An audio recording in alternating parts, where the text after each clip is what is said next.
behind the plate. Taylor gets the start in left field. Those are pretty much the changes defensively for the Mets. 96-mile-an-hour heat to get things going as McLean, who works quickly, even up at 1-1 now. Ketel Marte first up for the Diamondbacks. 3 for 10 so far in this series for Marte. You know, my feeling is that his sinking fastball, two-seamer, has been pretty scattered in his first 2 starts. I bet you that is something he worked on and hopes it's better tonight. There's that fastball running away that I mentioned in the open. And you know, against lefties, if I was an opposing manager, you know, 2 for 15 the right-handers, and there's a reason for that. I would try to stack left-handers against this young man. Marte checks his swing. Count is full. We saw a lot of full counts in that last outing against the Giants, where again McLean retired the first 15 batters, said after the game that only felt like he had 1 pitch, the cutter. Eric Backus has the plate tonight. Bacchus, the Roman god of wine. Oh, frivolity. It's good cheer.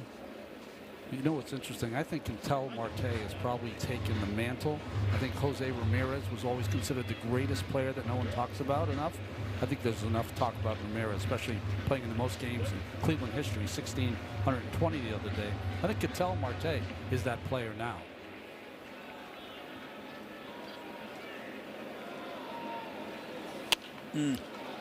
Off the end of the bat, one hopper to Simeon for out number 1. You know, Simeon so far this year, he hasn't really caught fire, but he is really impressive defensively, and I just love the way he plays second base. He is just workmanlike, solid. So that'll bring up Ildemaro Vargas, who has gotten off to a scorching hot start this season, and through the first 2 games of this series, 4 for 9 with a pair of runs scored. Swinging first pitch back to Simeon, handles it easily, and there's out number 2. And that's the game that McLean can play with left-handers. Throw that little sinker away and get that left-hander to roll it over, but he can't live out there. He has to throw inside to keep them honest. It's highlighted because that cutter was a big jump in that last start, right? From 6% to 20. Threw it more than he ever has in his young career. Said it was the only pitch that he felt like he had on that night. See, he falls behind the 3rd batter of the evening, Geraldo Perdomo, 1-0.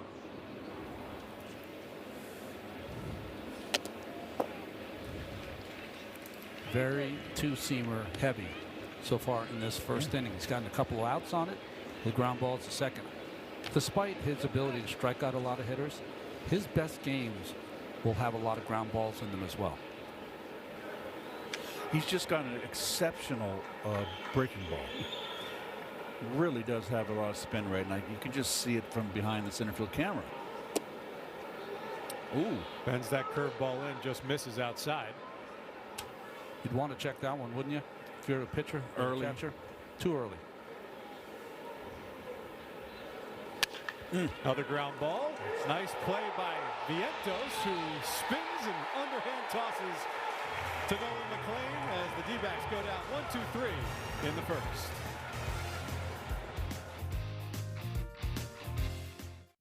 Baseball has been a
My Girl blares on the speakers as Francisco Lindor gets set to lead things off for the Mets.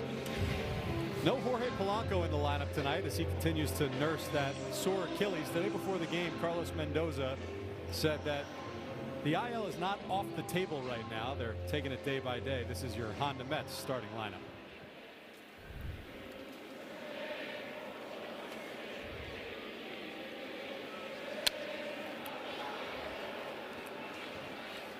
Eduardo Rodriguez, known as E-Rod, I told you 23 days ago he faced McClain. He said winning that WBC Classic was even more inspiring to him than winning the 2018 World Series title. He was on that team with the Boston Red Sox. Is that amazing when you hear stuff like that? You just see how, I mean, you could see the emotion clearly when you're watching that tournament, but it's amazing what it has become in such short order for so many players. I mean, grown men crying on the field, right? You can see not a hard thrower, knows how to pitch. He won 19 games with the Red Sox run into 2019. It was 19-6. Lindor with the soft ground ball to the shortstop Geraldo Perdomo. One down. The Suffolk Credit Union Diamondback defense. Boy, that's a mouthful right there. Barossa made 2 great catches. He's moved over to right field. He's played all 3 outfield positions. Tawa out in left. Fernandez, who was over at first base, I think they were wise to move him to third and give Arenado a day off. Suffolk Credit Union out in Suffolk County. You put your cash there. Oh, my goodness. Here's Bo Bichette. Bichette takes strike 1. Bo 3 for 9 in this series, has good record against E-Rod, 5 for 13 over the course of his career with 2 home runs. And both pitchers right now, there's been 4 outs and there's been rollover ground balls on the pull side. 2 sinker ballers. When you roll it over and hit it off the end of the bat, it does not feel good. Especially on a night like tonight. Exactly.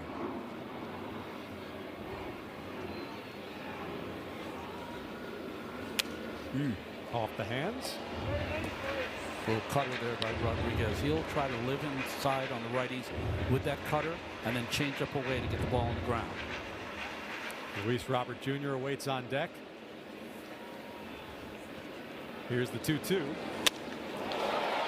That one into center field, and coming on to make the grab is Thomas. And there's 2 away. Yeah, Thomas can go get him out there. He's a quality center fielder as far as range. Another fast guy. In the outfield, they are a plus 17 defensive runs saved. I mean, that's a remarkable number this early in the season. Excellent defensive team are the Diamondbacks. It's been the case for a long time now as Luis Robert Jr., the 3rd man up, takes ball inside. Robert with 2 hits yesterday, now 12 for 36 early this season. For context, last year started the season 12 for 84 in his first 24 games. That really is some kind of number, isn't it? 12 for 36 as opposed to 12 for 84. He's drawn 10 walks too. He has looked about as good as the Mets could have hoped for. And he smokes one into deep left field. Going back is Tawa, looking up, no chance, that's gone. Luis Robert Jr. crushes his 2nd home run of the season, and the Mets take an early 1-0 lead.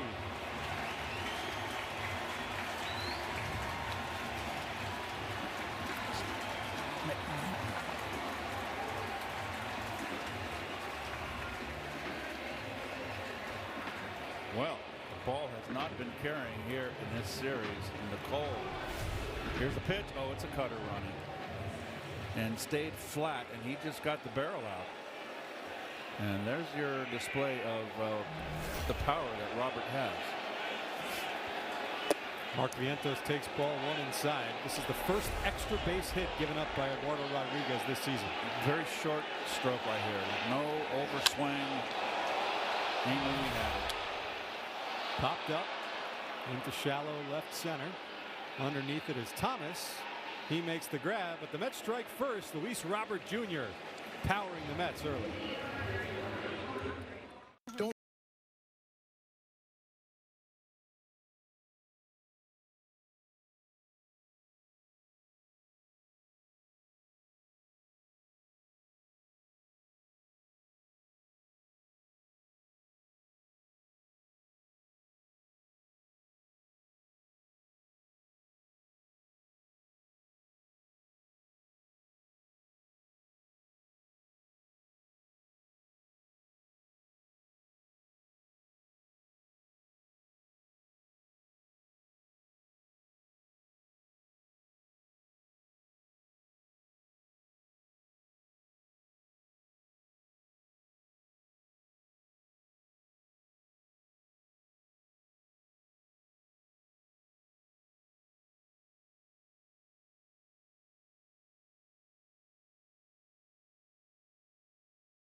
don't know about you guys at home. We were boogieing up here in the booth. That's pretty Isn't good. baseball a lot of fun? Sure is. Especially when you win.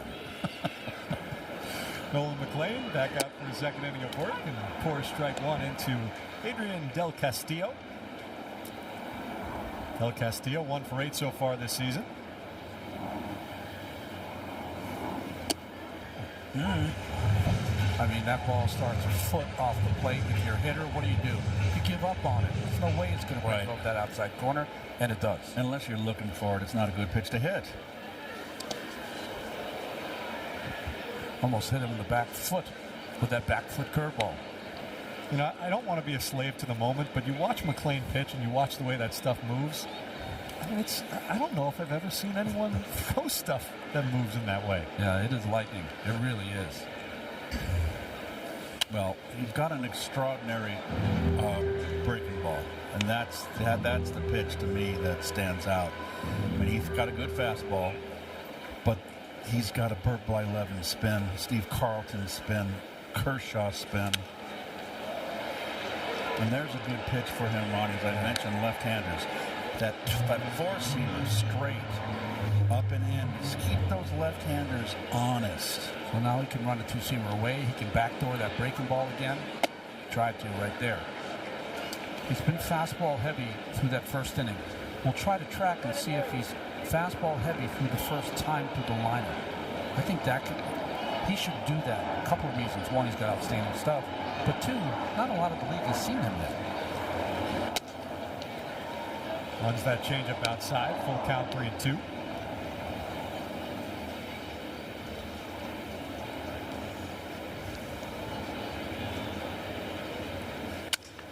Right back up the middle. Playing perfectly is Lindor. One away. 4 ground ball outs, 4 batters for the Diamondbacks.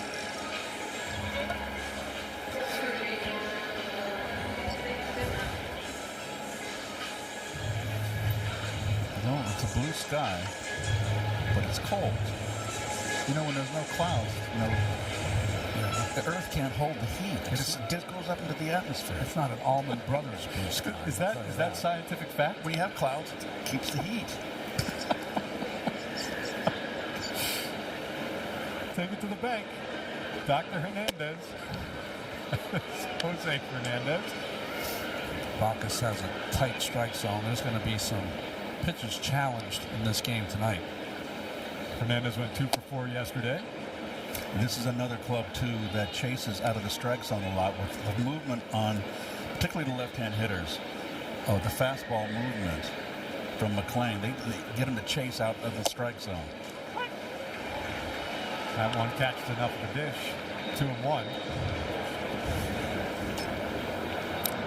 How about the second best ERA for 10 career starts? How about that? Terry Leach, 1.94. Oh, Terry Leach saved us. Was it 85 that came out? When someone was hurt. That's when you have the big year. It was 87. I think 87. Yeah. Submariner.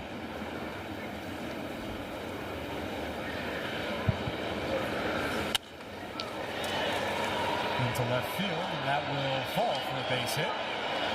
Rounding first and heading towards second is Fernandez, and he's in with a stand-up double. Pretty good hitting right there. It's a good pitch running in. He got it in on him, but Fernandez stayed level. It's up. See the belt. He got the ball was inside too. I thought it wasn't a strike. You know what's interesting about that ball? If he's not jammed and hits that on the nose, it probably goes foul. He pulls it foul. But because he was jammed, he was able to keep its course and Good stay call. fair. Yep, keep it in play. So here's the former Met James McCann, stepped up to the plate to some boos out there. Because his career numbers against the Mets, that's why. Had that great game in Baltimore. What was it, 2-3 years ago? Right. McCann was signed by the Mets in 2020, December of 2020, so after that season. Played a couple of years. And he was brought in really to be a steadying presence, a leader. It never really happened for him here.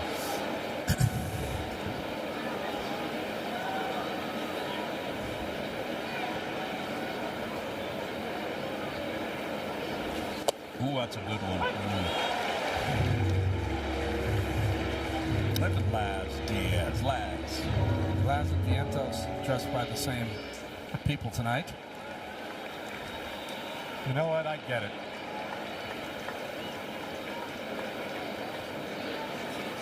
Swung on a miss, strike 3, got him with that nasty hook. Expanded the strike zone there. Why that works, other than it's outstanding, is that he threw one for a strike. So once he threw one for a strike, the hitter sees it again and says, well, it's going to be another strike. But then he tilted it out about a foot, and no chance for McCann. And you made a good point, too, Ron. It's his first time around the league for him. A lot of guys haven't seen him, and it's the first experience, and you're seeing an extraordinary breaking ball. 2 away for Alec Thomas, who takes strike 1. Alec Thomas, 0 for 2 with a walk in the first 2 games of this series. Didn't play yesterday.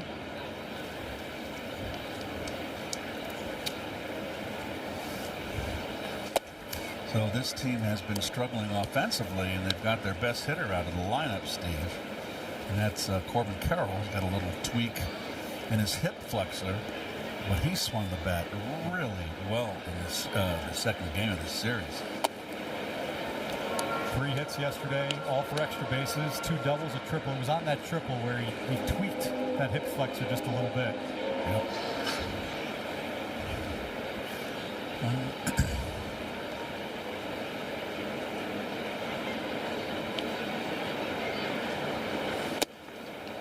On the outside corner, 2-2. Alec Thomas was that hero of the 2023 series with the Diamondbacks beat the Philadelphia Phillies. He hit the home run off Craig Kimbrell that changed that entire series. McClain steps off. McClain's very poised, and he's very competitive.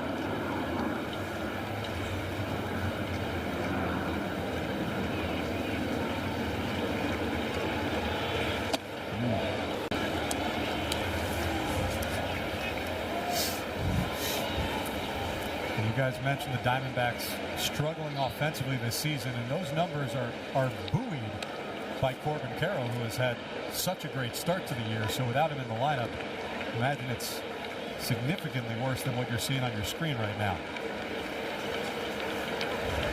Here's the payoff. Ground ball, Semien, Fields, and ends the inning. So the Diamondbacks leave one stranded.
better pizza. Papa John's. Marcus Semien leading off the home half of the second inning before the game. Awarded his Gold Glove for his stellar defense last season with the Rangers. Boy, they're pretty, aren't they? I think it's one of the prettiest trophies that baseball has. They improved on it from our day. They used to give us a spray-painted gold glove and not the metal, which I think is spectacular.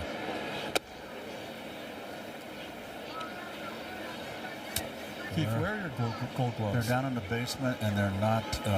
They need a lot of work. They got cobwebs all over them. Cobwebs.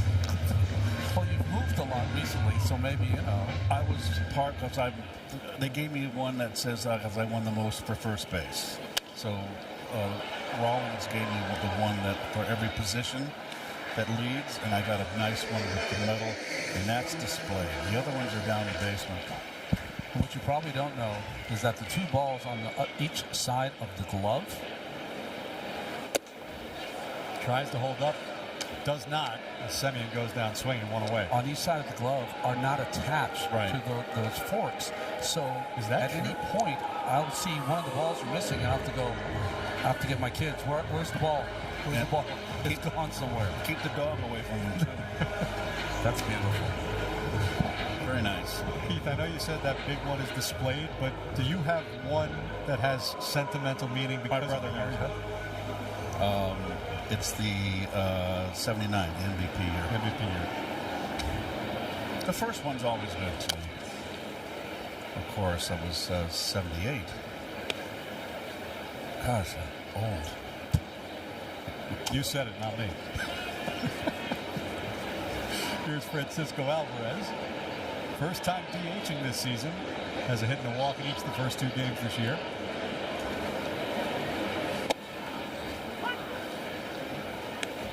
Well, there you go. Brooks, you thought that Arenado was going to surpass Brooks. I don't think it's going to happen.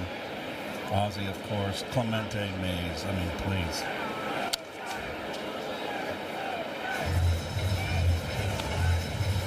And who has the most as the pitcher? Is it Kitty, Jim Cott, or is it Maddox? Cott has 16, was tied with Brooks for many years until Greg Maddox broke their record. Okay.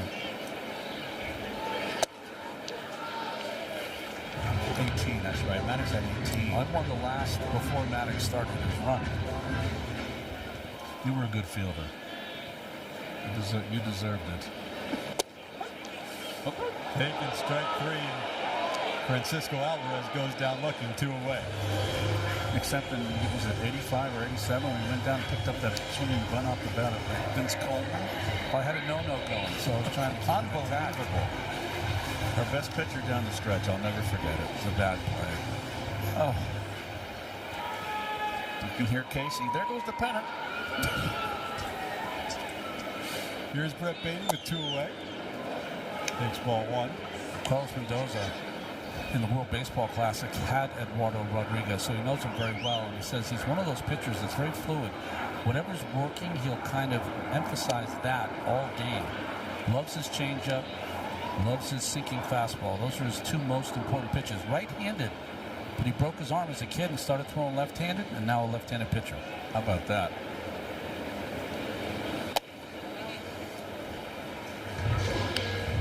This was that pitching matchup. Nolan McLean against Erod and Eduardo Rodriguez. Both pitched into the fifth inning. Look at Eduardo Rodriguez just gave up the one hit as Venezuela defeated the U.S. Yeah, he just gave up the hit to Bryce Terang of the United States, and McLean gave up the home run to Wally Abreu, right fielder for the Red Sox.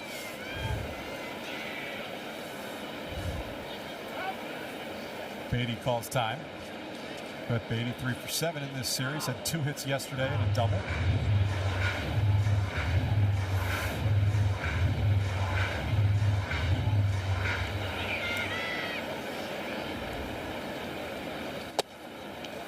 And Beatty thought he had a walk, but that clips the inside corner.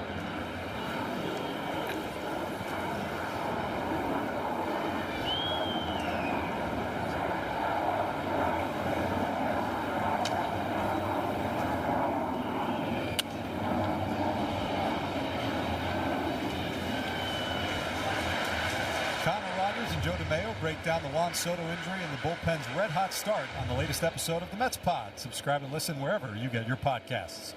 See, pretty much straight up in the outfield, giving him the third base line. Soft ground ball. Vargas has to try and get to the bag, but Beatty beats him as Eduardo Rodriguez doesn't get over, and the Mets have a runaround with 2 outs. I don't know if he hurt himself or slipped or whatever, but he gave up on that play pretty quickly.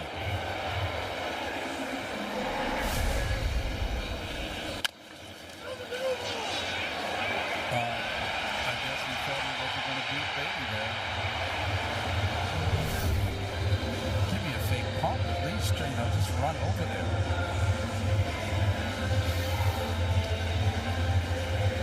That brings up Torrens, who's just been spectacular so far. Really love this man's game.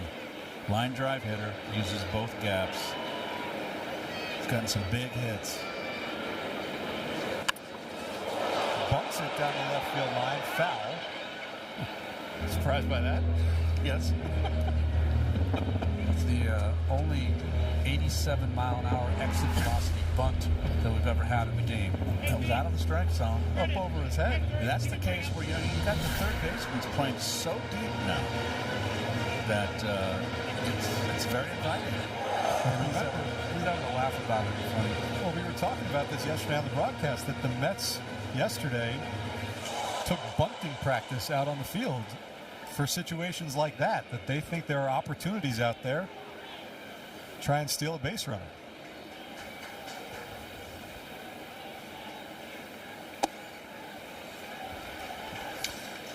Torrens uses, like I said, both gaps. Doesn't try to hit the ball at the ballpark. He's a line drive hitter. That hit in San Francisco was a thing of beauty. You know, that was another pickup from Mendy from the Yankees. Mendy liked him and brought him over. Well, he's somebody that has just had such a circuitous career. He was such a big prospect, but was a Rule 5 pick of the Padres and had to go right up to the big leagues from single A. Probably had a lot of his growth stunted from being rushed too soon. Yeah, you missed the 1 whole year plus of development. That's tough at an early age.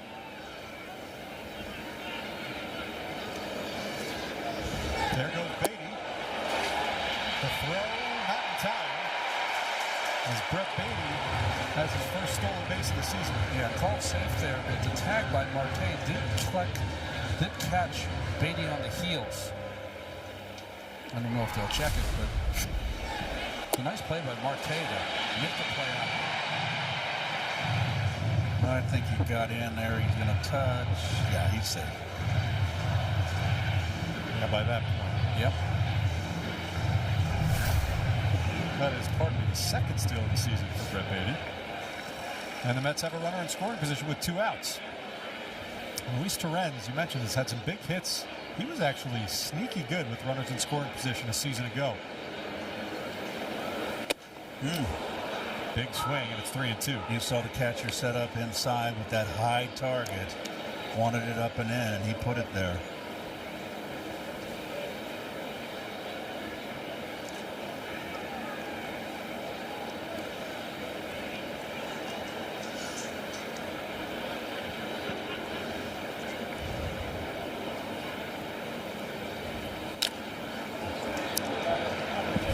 Torrens had a big hit on Sunday against the Giants. Not trying to do too much, just going the opposite way.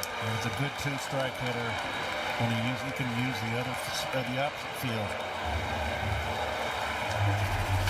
Always been remembered as the Jared Young game. He kind of single-handedly kept them in that ball game. 3 in a row. Popped up into shallow center field. Alec Thomas there. Squeezes and ends the threat. 3-2, Mets up 1.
you. We head to the Garden after postgame.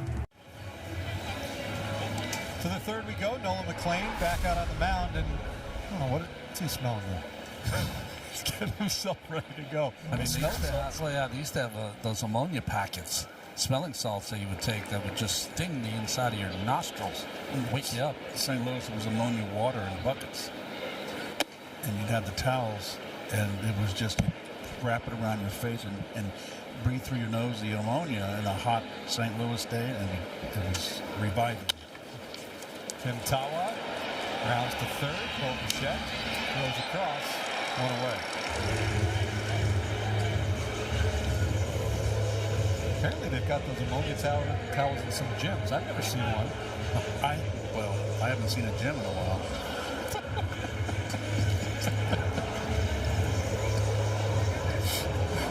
I think it would be great. So that'll bring up the ninth batter of the day for the Diamondbacks. Jorge Barroso takes ball one.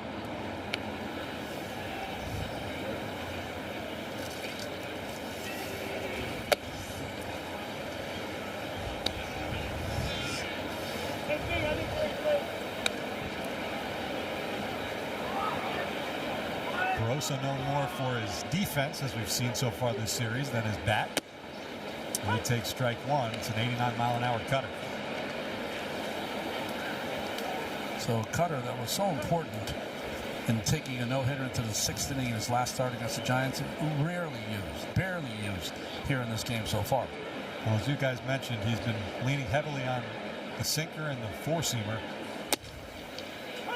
Goes back with the cutter and evens the count at 2-2. And that was the pitch last start that he said he used really to get back into counts, was the cutter. Did it here in this at bat.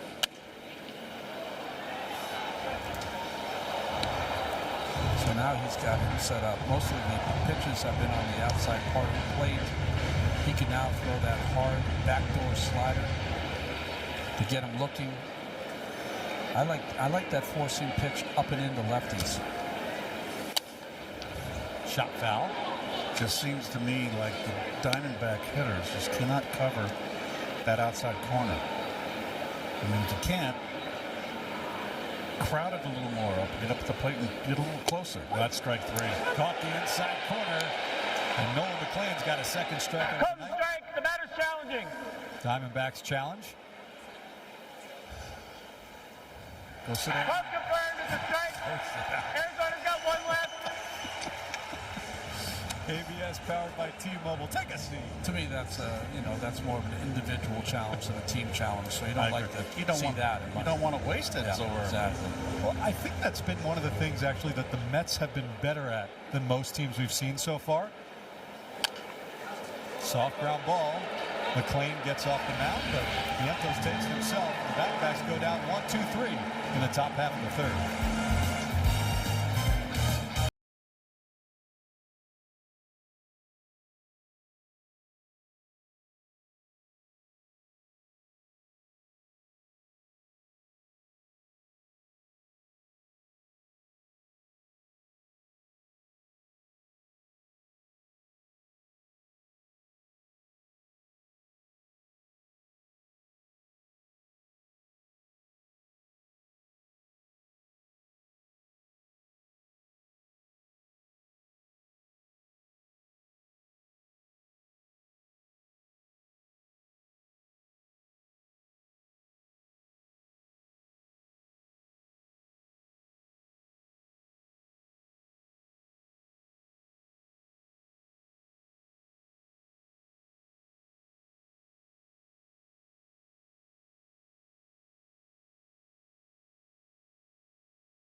Verbo.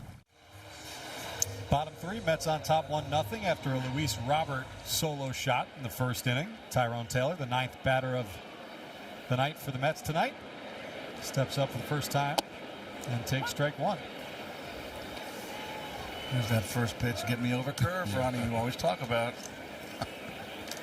Taylor in against the lefty after going deep against the lefty in San Francisco. And he grounds one to the left side. Jose Fernandez with the strong throw for the first out.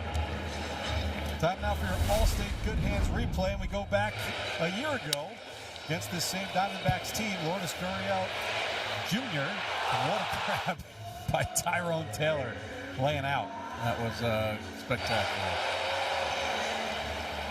He even said, wow. He even said, wow, yes. I remember that at the time. That was my favorite part of it. Wow. Wow. Back to the top of the order. Francisco Lindor takes a ball. Lindor 0 for 1, grounded out in the first.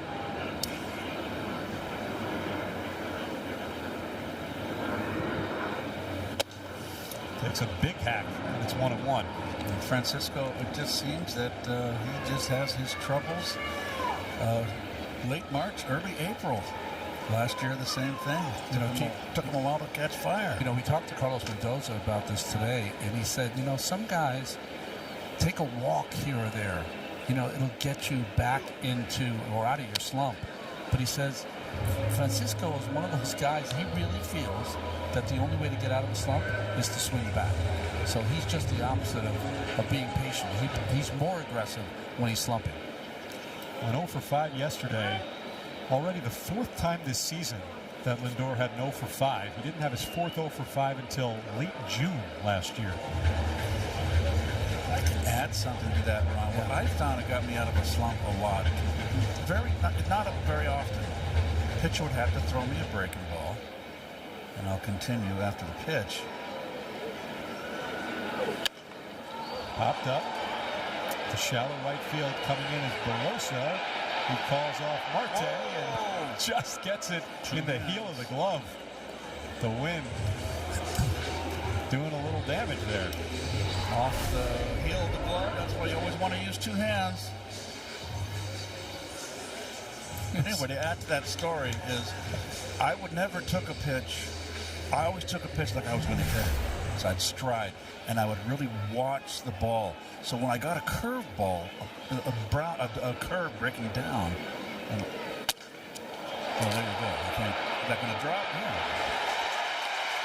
Bichette with the single. Keep going, Keith.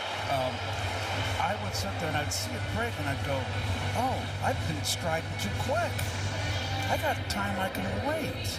All because I took my stride like I was going to attack it, and I wasn't going to hit it, so I can really observe.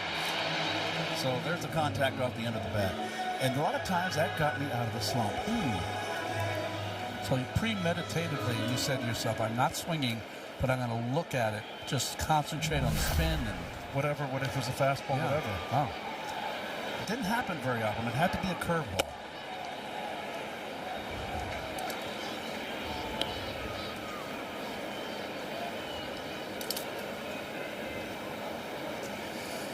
Luis Robert Jr., the offense so far tonight, solo home run in the first.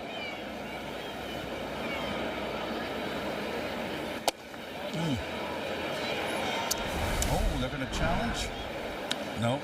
Yes, they are. This was between innings. You see Luis Torrens talking with Troy Snicker, the Mets assistant hitting coach. Oh. And the Diamondbacks challenged that ball call, got it overturned. I thought that ball was low, but it got the corner. It got the knees. Make the right call with Sterling Optical. See clearly and look great doing it. So the Diamondbacks maintain their challenge. They had one seam in the strike zone. Imagine if they had decided with CBS that the entire ball had to be inside the rectangle. They could have. Well, yeah, they could have, sure. Then the old term nip in the black wouldn't count anymore. Oh, the game would be over for pitchers. And it's 2-2. Well, it takes a lot to get it out of here in this type of atmosphere. But Robert crushed that one in the first. I'm sure Robert played in a lot of cold nights over there in Chicago when he was with the White Sox. The South Side.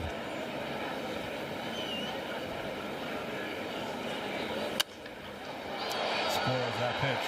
Now that home run was the Mets' 5th home run in 107 at-bats now against lefties this season. They have 5 in 328 at-bats against righties.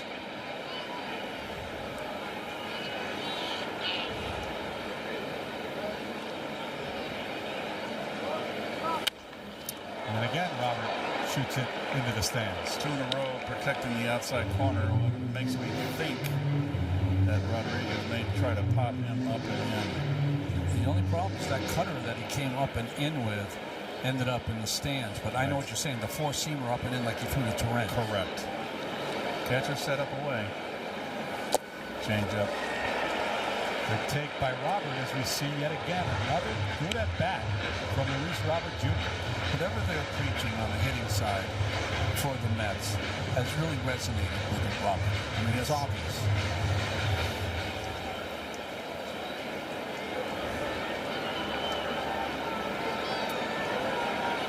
And Robert works a walk. So the Mets have 2 on and 2 out here in the bottom of the 3rd.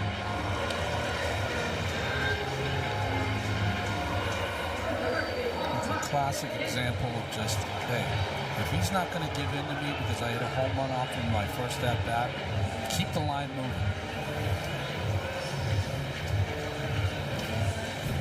I asked Carlos Mendoza today about the glasses. You know, I've been wearing glasses since I was 6 years old, so I've had them forever. But he just recently has donned his glasses. I said, why'd you come to me? He goes, we have so much material in the dugout. I went to look at it. I couldn't read it. So he had to go get the glasses, the bifocals.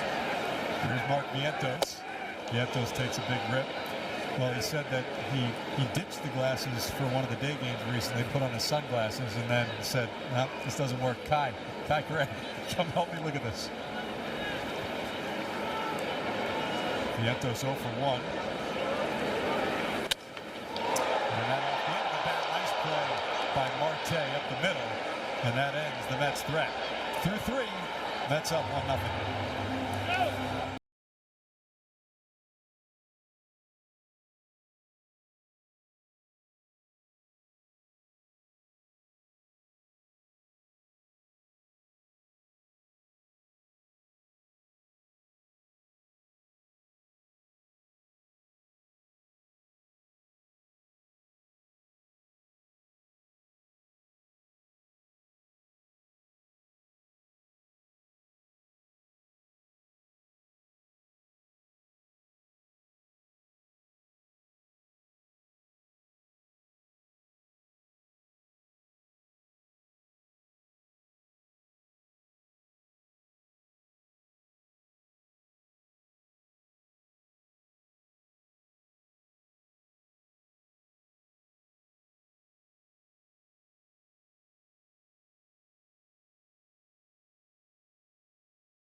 Around the Majors, presented by Windorama.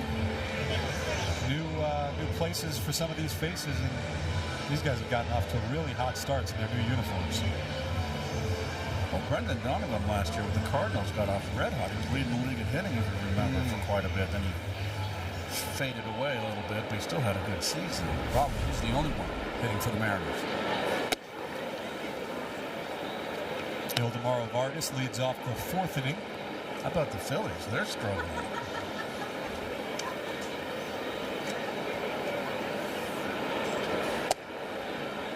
Arizona leaves here tonight, and they bus over to Philly, where they play this weekend. It's the first Arizona hitter, second time through the order. Let's see if they make him throw strikes with that sinker. Vargas right there did not run it chase after those two fastballs that ran away.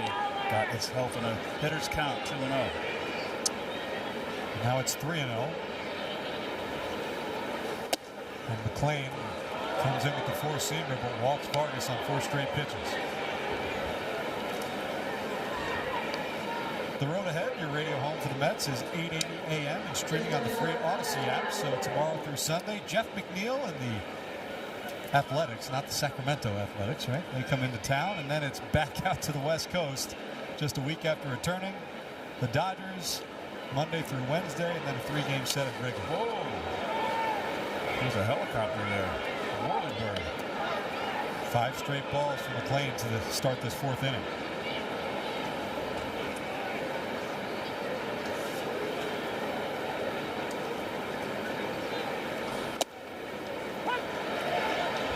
Well, we said the A's are in town next. This is here. This is at Citi Field. The A's equipment stacked outside the visiting clubhouse because they were in the Bronx earlier today. That's right. That Kelly green with the yellow. It's a good color combination. Ground ball back to McClain on the second for one. The turn in time of the play. 1-6-3.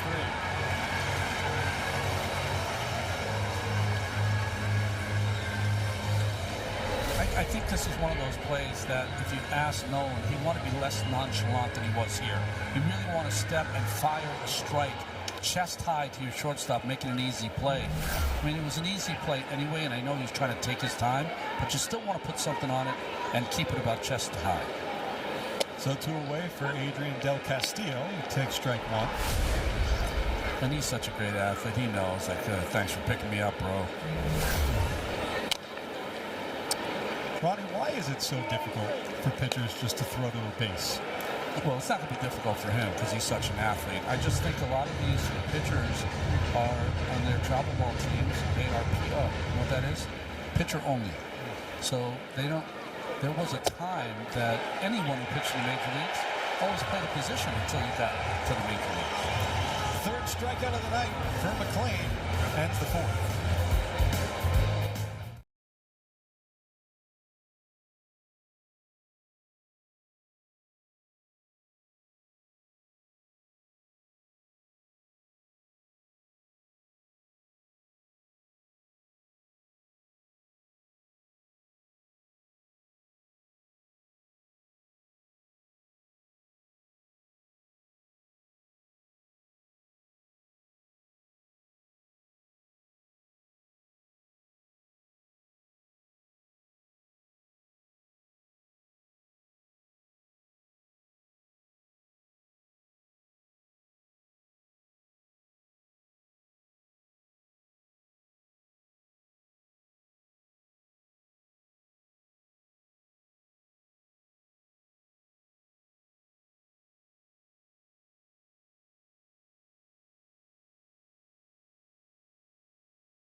To the bottom of the fourth we go. Mets on top 1-0. Marcus Semien leading off for the Mets.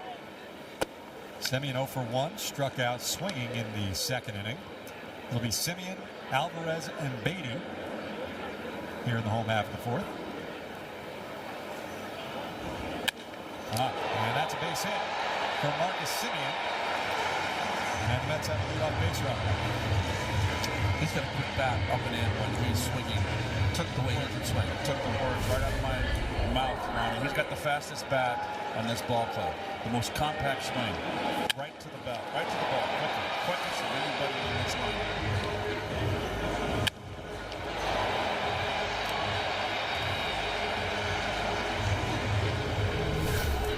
I was talking to Marcus today. He said it's not the cold that really bothers him as much as the wind. He said the wind gets in your eyes and dries them out. Francisco Alvarez lays off. Well, that first game of this series is really where the wind was brutal. Well, no, when you're pitching, and Ronnie's, the pitchers are in motion. And when you're out there standing around, that's what, and the wind and cold, that wears you out. Well, Freddie Peralta, after game one, said that the wind was blowing directly from behind home plate into his eyes as he was trying to pitch. Oh, that's starting to keep the score. Oh, gal, I should say. Well, is that scorecard, is it dry, or as Alvarez goes deep right field, backing up is Barroso for out number 1 as Semien stays put at first base. But that looked like a dry scorecard. You know, we had a little incident before the game today. I don't think you were in here yet, Ronnie, but Keith, would you like to tell? I spilled water on my scorecard. About 15 minutes before first pitch. I mean, this happens. It warps your card. But using the heaters to dry it. And it worked. I dried my scorecard. It took 15 minutes of me bending over my back. Very uncomfortable, but I got it done. Beatty squares to bunt, runs it straight back. You know, there's not many things that I have seen really throw Keith for a loop in my 13 years now of knowing you. When you knocked down that water, that was tough. Hey, you panic. Don't ever even spill water on Gary's side of the table on his stuff. Have you ever done that? Tried once. Once.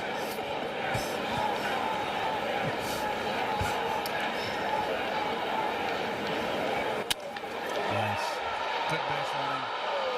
Marte snags it for out number 2. Semien read that well. If I recall, Janet, our stage manager, in San Francisco, there's the line drive. Good base running. Semien knows how to play. She spilled coffee or water on Gary's computer. And it was, Gary about had a cow. About? You know, they cleaned it up. She did. So the computer still worked, though. It did. Gary was worried that it was going to fritz. Wonder what jobs Janet has had since. I've left my iPad in the booth, and she FedExed me the next day. Is that right? Yeah. There's only about 15 people in baseball in that town.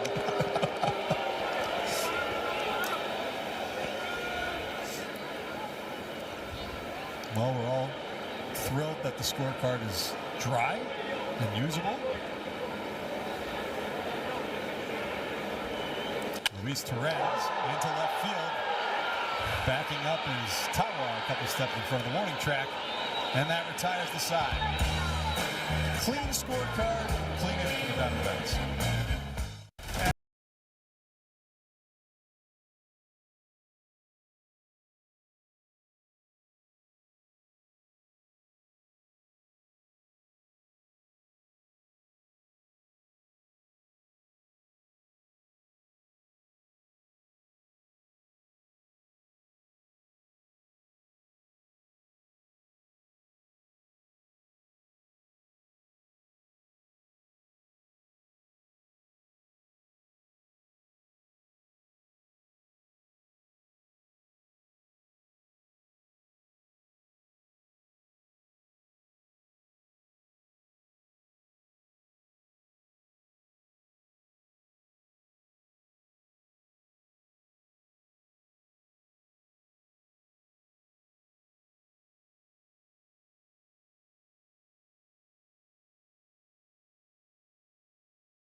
J.org today. That's, I'm not a big sausage and peppers guy, I told you this, but on a night like tonight, for whatever reason, because of the steam, that looks great. Yeah, right? Anything hot is the way to go. I got my cup of tea. The first 18,000 fans at the Mets Athletics game on Saturday will get a Juan Soto bobblehead celebrating his 40-30 season. Get your tickets now at Mets.com/tickets.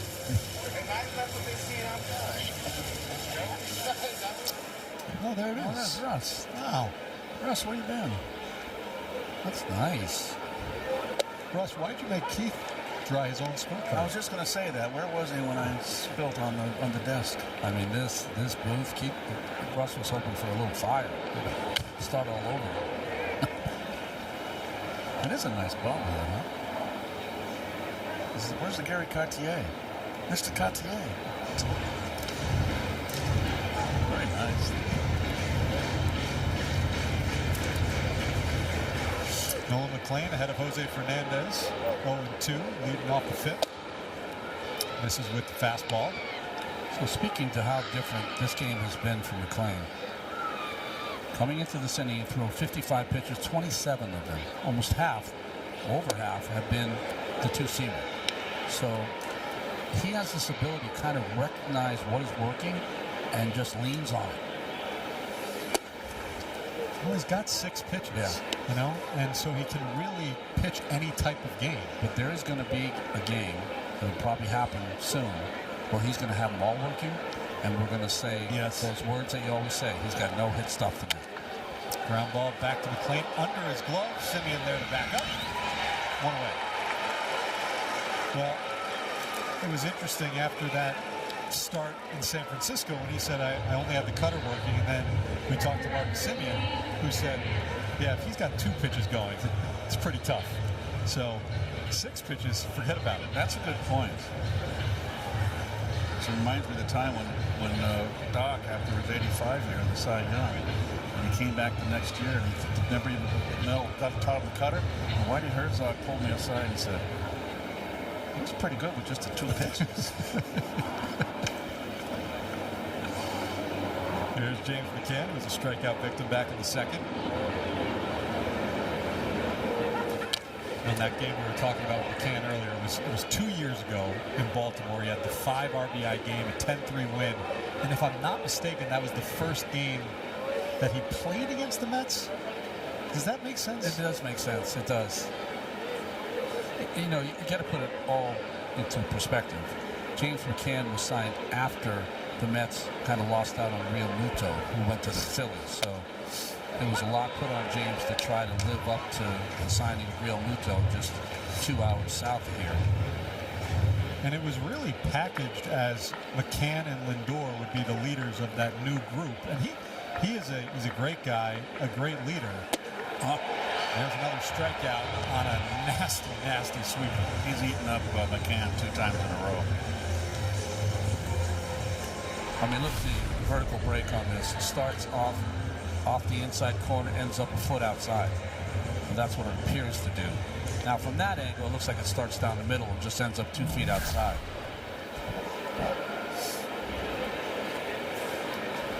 So 2 down, big hack on the sinker from Alec Thomas.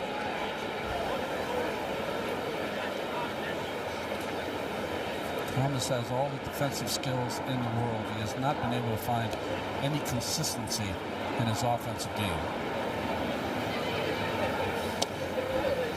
And it's 0-2. He's starting to heat up right now. He feels good and clean. Back-to-back 10-pitch innings, looking for another efficient one in the 5th. And he got it. Inside corner, strike 3. 1-2-3 inning in the 5th with 2 Ks for McLean. From the west side.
Spring Black Friday now through April 22nd. The Liberty Mutual Insurance field coverage, the Diamondbacks with 17 defensive runs saved, the most in Major League Baseball. But look at that, tied for second. The New York Mets, we know how much of an emphasis David Stearns and co. put on improving the defense, and early this season it's paid dividends.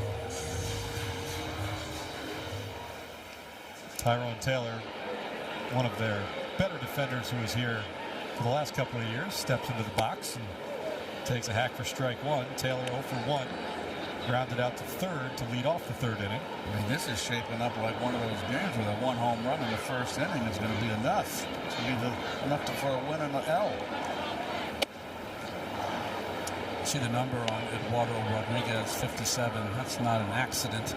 His dad's favorite player, one of the greatest pitchers of all time from Venezuela, the great Johan Santana. Huh?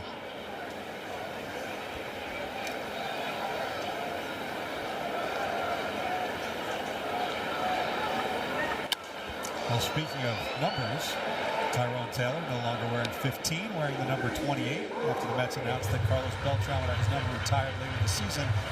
I asked Taylor why 28. He said, I was available. So I felt once they announced it that he had to change his number? Immediately. Really? Yeah. It was funny, though, as we were having that conversation, J.D. Martinez walked by and said, oh, because of him, he's back. I would feel like when you announce it, that's awesome, but that if you were wearing the number, you would wear it to the end of the year. Maybe I'm wrong. So you'd wear it to the end of the year? I would think you could wear it. I'm not saying you would, but you could. Or maybe you could even ask Carlos. Yeah. Carlos, would you mind if I wore this number to the end of the year and they're going to retire it? Well, I guess because they're doing it on September 1st, get out of Dodge now. And knowing Tyrone, like we know Tyrone, he probably wanted to defer and say, this is Carlos's number, I'll take something else.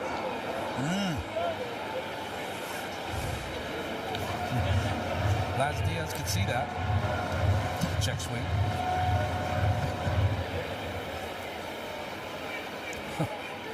Just barely.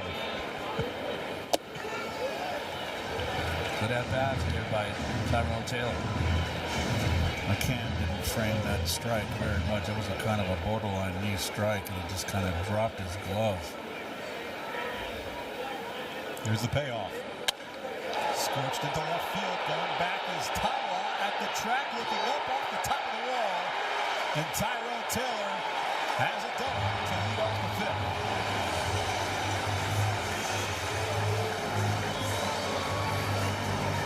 There's another right-hander that is torched. No, it's a fastball here. And it just kind of sucked back out of the inner half.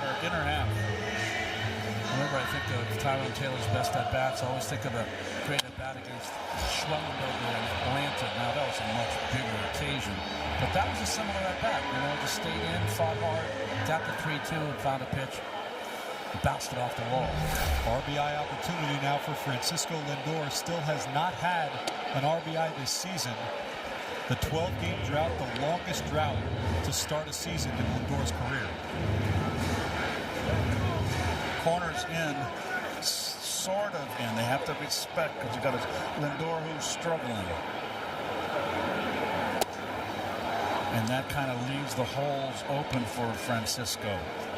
You know, there's no outs, and Lindor, this is not part of his game. But the way Rodriguez got over to first, you could bunt the ball to the first baseman and beat him to first base. Get the runner over and get a base hit.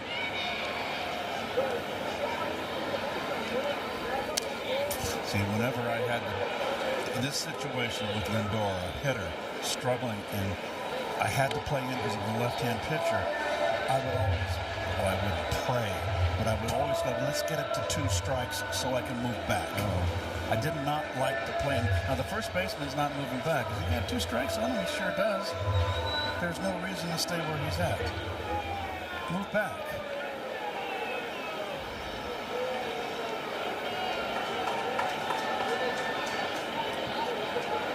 Rodriguez has thrown Lindor 3 straight changeups. We'll see where he goes here. Tries the changeup again. That misses outside 2-2. So if you're Lindor, you've seen 4 straight changeups here.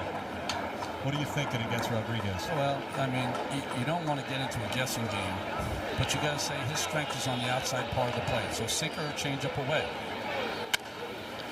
Ground ball that'll advance the runner.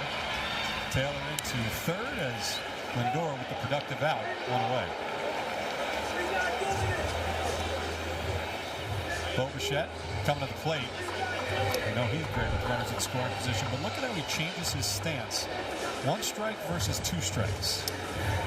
Well, you got the big leg kick. He's more widespread with 2 strikes. But he still does the toe lift there, and hardly any stride, any lift in that front leg, much like Juan Soto, but Juan doesn't have that on the balls of his foot with 2 strikes. Bichette keeps it that way.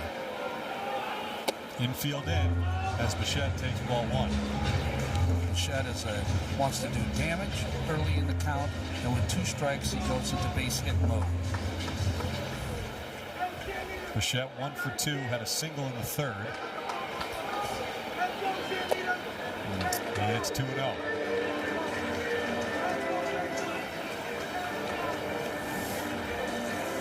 I think that if you're a hitter, you've got to think you're going to get a pitch to hit here. Why?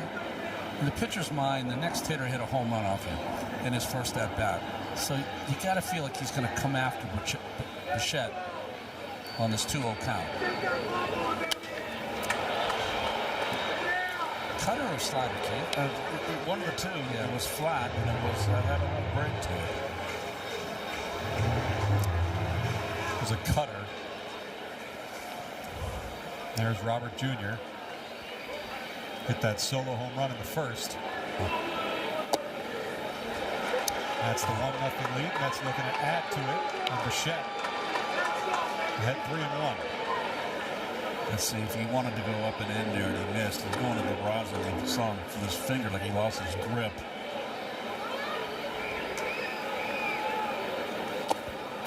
Bichette takes his walk. Runners at the corners for Luis Robert Jr. Rodriguez obviously just pitched around Bichette there to get to a double play situation, and he feels confident he can get Robert Jr. to roll over. Well, Bichette's a tough strikeout. I think he fell behind and said, you know, I'm not going to be able to punch him out. Good call.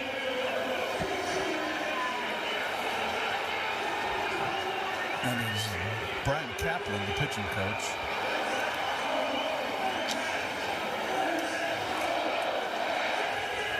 Whole infield in on that conversation as they look to set up the double play. Play the middle infielders double play depth. Luis Robert Jr. on base twice so far tonight. Hit that home run in the first. Worked a walk in the third. And now up with a chance to drive in another here in the fifth. So double play depth up the middle, Keith. Explain to me, the first baseman and third baseman, if something sits soft to them, they got to go home. They go home. They go home. If you can get ball hit hard, get 2. Now the middle infielders are back. That is not double play depth. That is a bit surprising.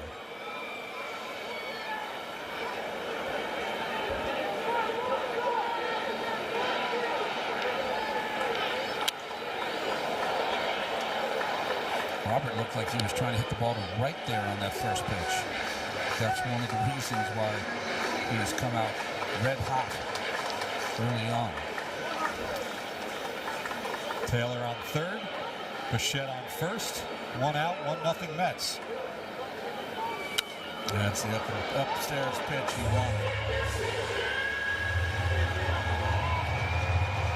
I mean, this is the big at bat right here.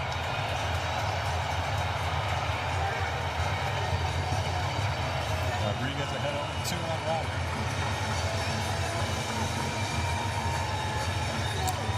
Robert took a couple of real tough changeups in his last at-bat to walk. He's going to probably see a couple of pitches out of the strike zone here. Fell behind 0-2 in that at-bat, that plate appearance, and worked the walk. Behind 0-2 again right now. Oh, yes. That one catches the knees, but Robert with challenge. I think it's a strike. Yeah, that ball's right down the middle. It surprised him. That's why. I've seen a lot of Mets running lately, taking fastball. That's down the pipe with 2 strikes. Big out for Rodriguez. Huge out. There's now 2 away. Make the right call to start it out. Go see clearly and look great doing it. That was just really good pitching. The reaction after he sees the result. It's almost as if he challenged quickly because he was surprised by the pitch, like you said, but knew what it was going to be. Mets 0 for 4 so far with runners in scoring position. Now another opportunity for Mark Vientos.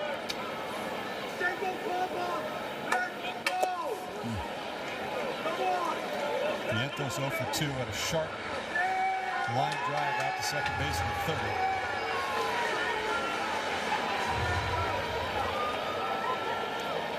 Trying to hear the pitch count is Ildemaro Vargas at first base.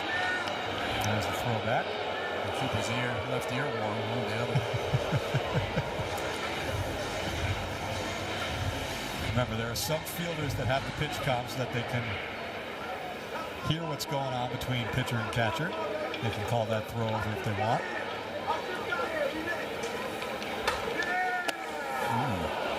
1-1 as Vientos swings through the high fastball. That high fastball has been effective the last 2 hitters. And he's not overpowering. No, He's not overpowering. You don't have to throw through a brick wall to get people out. Vientos takes time. Mark 5 for 13 with runners in scoring position this season.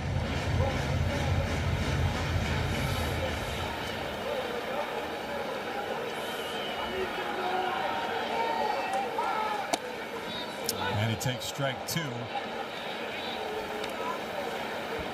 So Eduardo Rodriguez 1 pitch away from getting out of the jam. See if he's got the out pitch. It's like he's looking to the sky for the right answer. What do I throw here?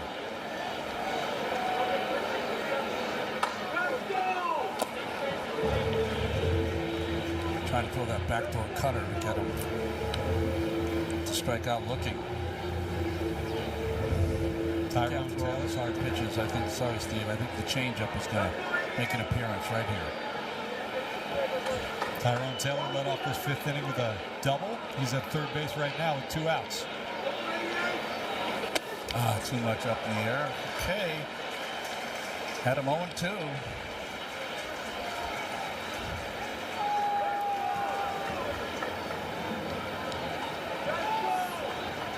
Two outs, full count. Bichette will be in motion at first.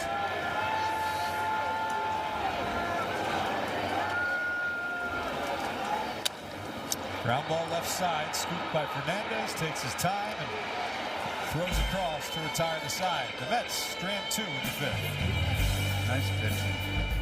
Introducing the first ever Infinity QA.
presents streaming of SNY on the MLB app. Stay on top of all the amazing action anytime on any device. Free with eligible TV subscription. Scan the code to download the MLB app today. Nolan McLean back out for a 6th inning of work.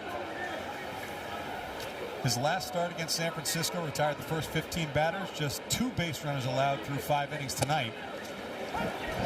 Now in that 6th inning against San Francisco, ran into some trouble, walked the first 2 batters.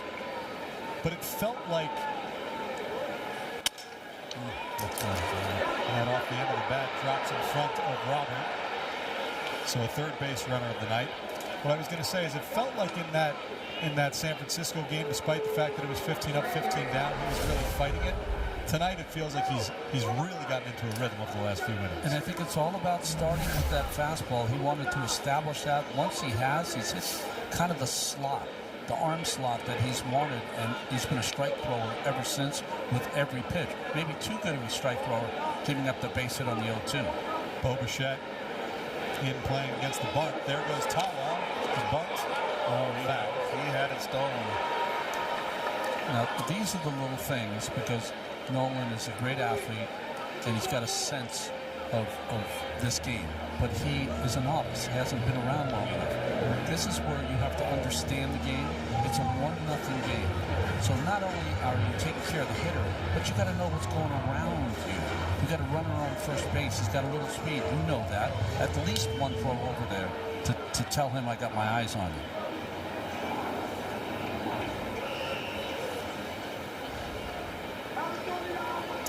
There's the bunt. Taken back. 1-1.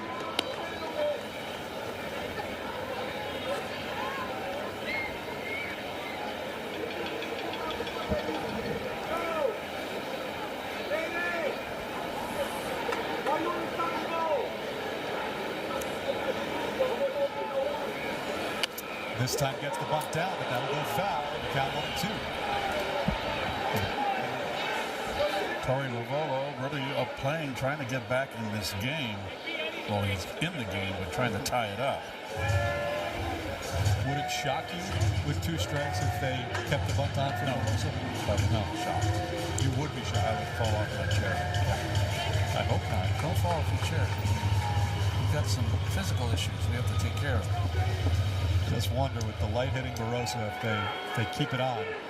Mets still have Bichette in like they will. And there's the throw over.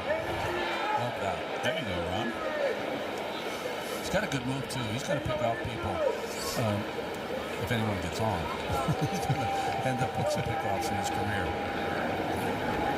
I just wouldn't have Bichette in that. I mean, he's 5 feet in front of that grass, on the grass on 3rd base. With 2 strikes, I would just, if you want to play the cut of the grass. Pressure's on the hitter if he's got the bunt with 2 strikes, so the chances of it being a perfect bunt on 2 strikes are very minimal.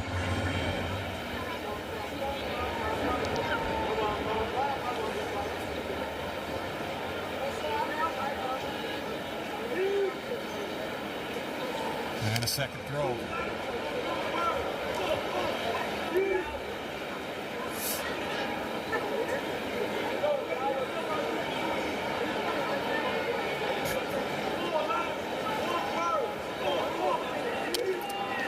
Swinging away and fouls that one off, so it's still 1-2, and Keith gets to stay in his chair. Yes. And maybe Bichette can back up a little bit at 3rd base. He's not. He's still going to... I would back him up, and I would move him to his left. Correct. Steps. I would, too. Good change up right there. I mean, this Barossa's giving a tough at bat against McLean here. McLean.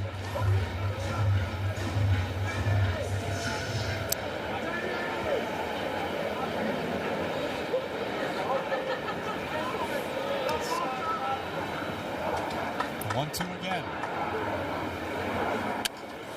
Lofted into center field. Plenty of room for Robert. Reels it in for out number 1, and Tawa stays put at first. But you're watching McLean now. As you watch him just becoming a strike thrower, everything's going over the plate. And you know, we look at stats, so many stats up here. One was about arm slot. You can see the high-speed hitting so far in the game. Brought to you by Spectrum. Marte with that ground out, that bullet to second base.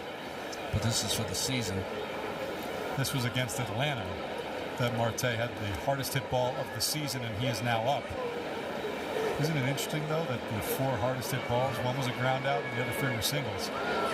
But I'm saying one of the stats we got was that his arm angle, arm slot, is at 33 degrees now. It was 27 last year. You know, Gary asked McClain about that arm slot, and did he change it? He said, no, I have no idea why it's different than last year. I will tell you, though, over the course of a year, when you've thrown a lot of innings, sometimes your arm will drop a little bit, just naturally from the workload. So maybe that's what happened, and now he's back on top again. Tough batter to get out here.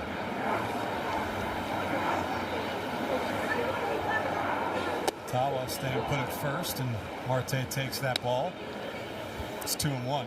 I think the other thing about McClain, it's not surprising that he said, no, I didn't change anything. He's so athletic that he just kind of goes out there and doesn't think about that stuff as much. Ground ball foul.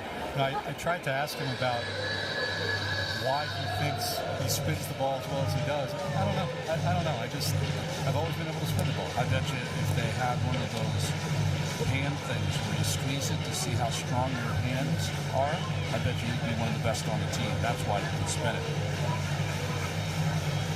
I'm sure being a quarterback helped as well. I bet you can spin that football. Tawa at first, 2-2. Does it remind you at all of Taiwan Walker's move? It does, yeah. A big guy with quick feet. Yeah, absolutely. It's a little harder for him because he's on the third base side of the rubber, so that's just an extra couple of inches. But he's got to throw the ball to first. Marte, you can just see his body language. He's just not feeling good up there, and it's like, gosh, had a pitch to hit. He's mad at himself. You know, when you're going bad and the pitcher makes a bad pitch and you miss it, you just allow that pitcher to make a son of a gun on you the next time.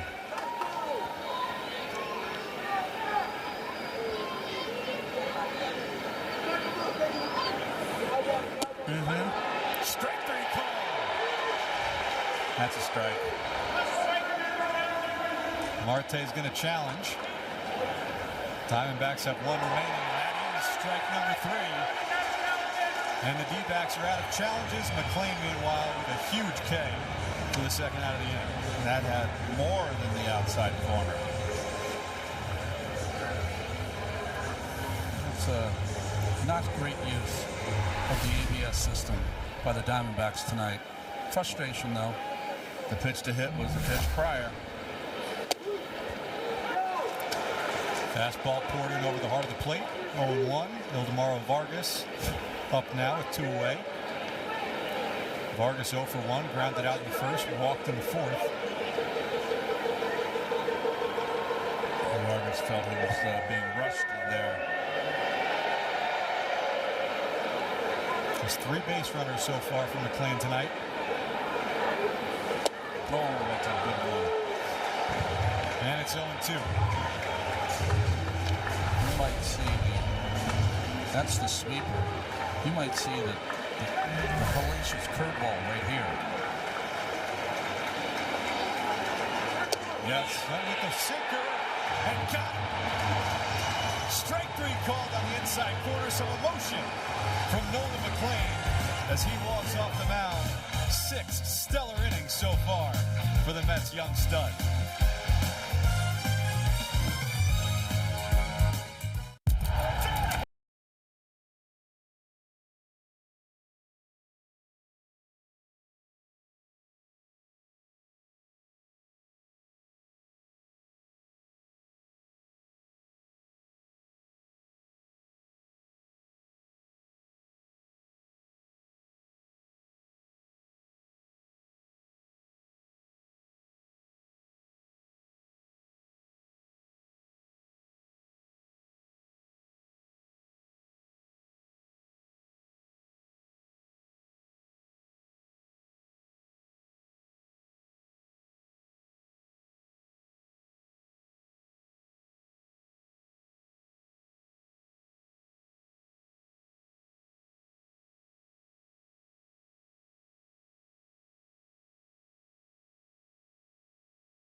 It's been a good one here on a cold night in Queens. A pitcher's duel between Nolan McLean and Eduardo Rodriguez. Luis Robert Jr.'s solo home run in the first inning. The only damage so far as we head to the bottom of the sixth inning.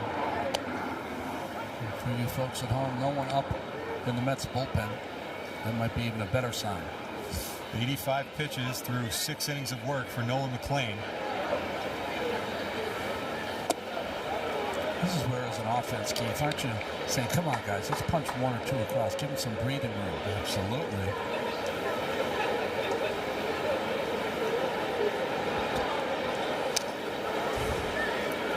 It'll be Simeon, Alvarez, and Beatty here in the home half of the 6th inning.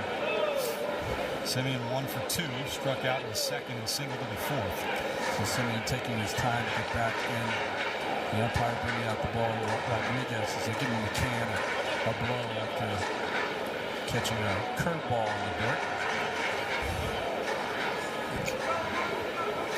1 outing so far for Nolan McLean. 7 strikeouts, just 1 walk, couple of hits. Seem to be getting better as the game has moved on. Same goes for Eduardo Rodriguez, though. His lone blemish was that home run to Luis Robert Jr. in the first. This was a fine pitcher's duel right here tonight. This is really the beauty of baseball, is that you can have a young up-and-comer who's got the world in front of him, and he's having his kind of game. And then you have this other guy that has maybe half the fastball, but still, by guile and intelligence and guts, he's getting the job done. Into right field, the race is there, 1 away.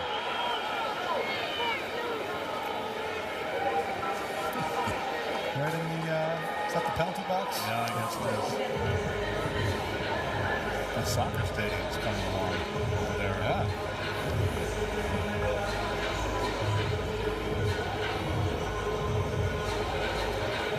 So 1 away now for Francisco Alvarez. 97 pitches deep for Erod. First pitch swinging. Marte. 2 away.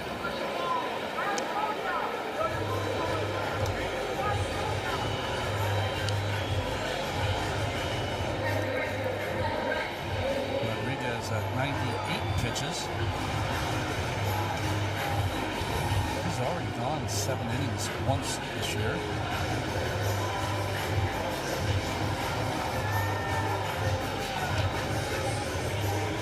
Brett Beatty now with 2 outs. Beatty singled in the 2nd inning.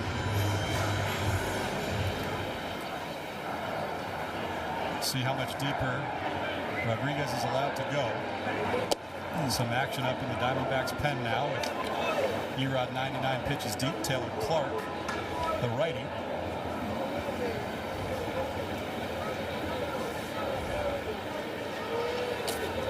The Clark pitch yesterday, there were a couple of Taylors up in the bullpen.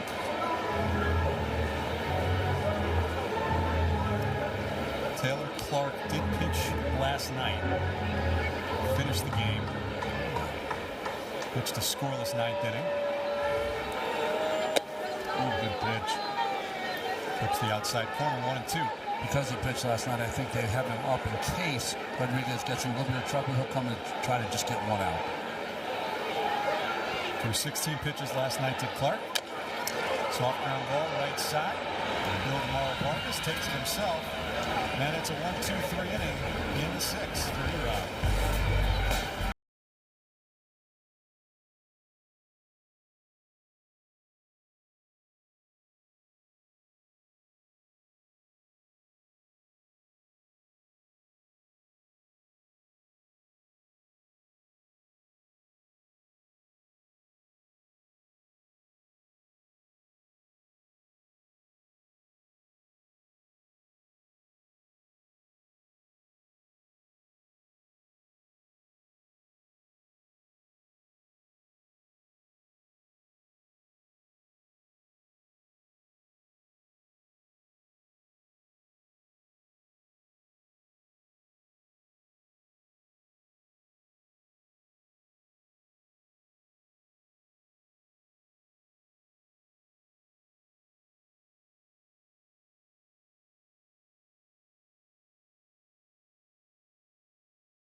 at Stop and Shop. Yes. All right, let's go. Come on, behave yourself. Let's go. Oh my goodness. I don't know who's more fired up, McLean after that strikeout to end the sixth, or that kid. And here is Nolan McLean back out for the seventh. Third time. Yes, third time through the order. Also third time in his career that he has gone more than 6 innings. Last season, hitters starting to step out because McLean's in his rhythm and he wants to work. He wants to work fast. McLean, speaking about being in his rhythm, he's got 7 strikeouts tonight, but he struck out 5 of the last 8 Diamondbacks batters. Perdomo takes strike 1.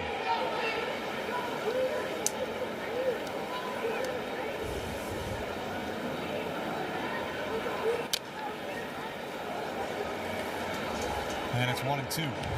I like that changeup. The last couple of innings, that's been a real effective pitch as well. He's not pleased with it. He knows he got it too much over the middle. He wants that sinking away. That shows me he's a perfectionist. You know, and he's mad at himself for not making that pitch, but still, if you're in a miss in. And it sets the tone. The hitter, it sends a message to the hitter. Full count to Perdomo. And that missed low. Diamondbacks have the tying run on base to lead off the 7th. Mets have the bullpen starting to work. It's Luke Weaver, the first man up.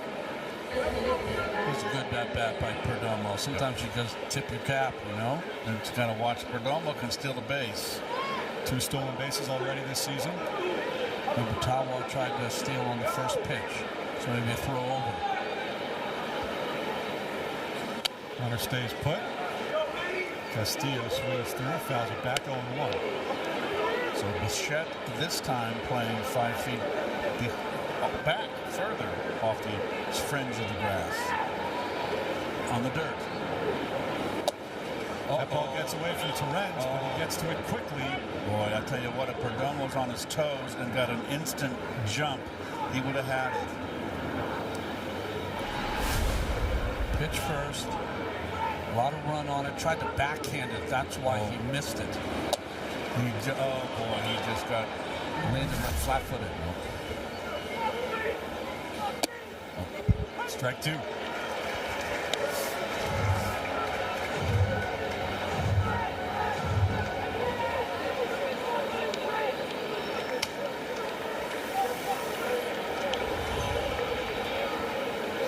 Struck him out. Strikeout number 8 for Nolan McLean. And there's 1 away in the 7th. He got some down break on that one, Ronnie. The sweeper or the curveball, Gabe? I think it was more of a curve and took something off.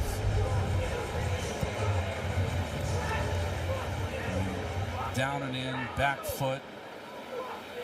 From that release, that's the sweeper.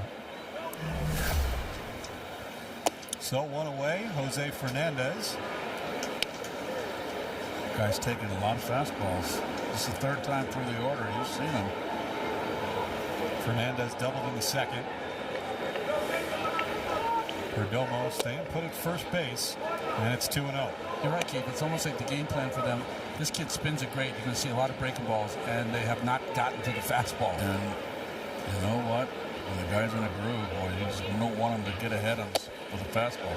Nasty sinker. Off the plate, chased. Good pitch.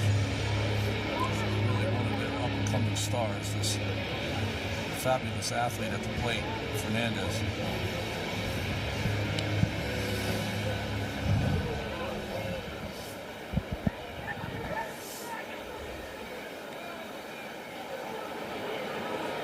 And there goes the runner, but Fernandez spoils the pitch. He had that base stolen clean. Yes, he did. Both. They had 2 attempts.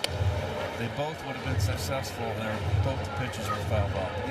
You're a hitter. You got 2 strikes on it. Pitch number 100 coming up for Nolan McLean. Only one Met has reached that mark so far this season. Peralta back on Tuesday against the Diamondbacks. He finished with 101 pitches. Coolidge, only one working the sweat. McLean. Off the end of the bat, and that's through for a base hit. Just past the reach of Simeon. And there's 2 on. Well, that was off the end of the let go with one hand. That's just some good hitting right there by Fernandez. Yeah, he's got some skills. I mean, that's a good pitch, Ronnie. He went out to let go with one hand to get the reach. And that's going to do it for Nolan McLean.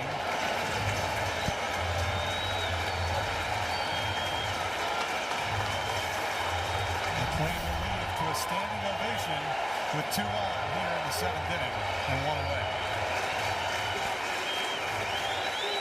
Luke Weaver coming on. This call to the bullpen is brought to you by Nissan. Shop NissanUSA.com.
Good afternoon, and welcome to the National League season in New York.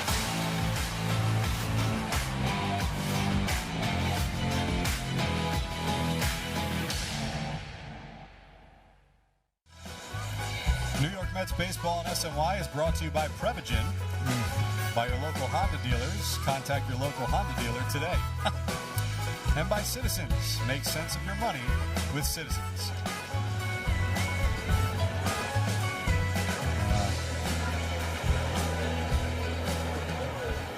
Nolan McLean exits the game with the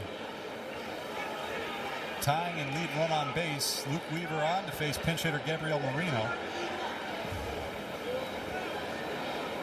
He pinch hits for James McCann. Well, Weaver in 5 games, you can look at the numbers. He's faced 18 hitters, retired 15 of them. This bullpen's been outstanding and hasn't been overworked.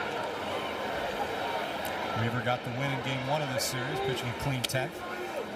Came on with a ghost runner at second, didn't allow him to score. And the Mets ultimately won in the bottom of the 10th inning with the walk-off base hit from Ronnie Mauricio. Gonna have to strand the runner at second here again tonight.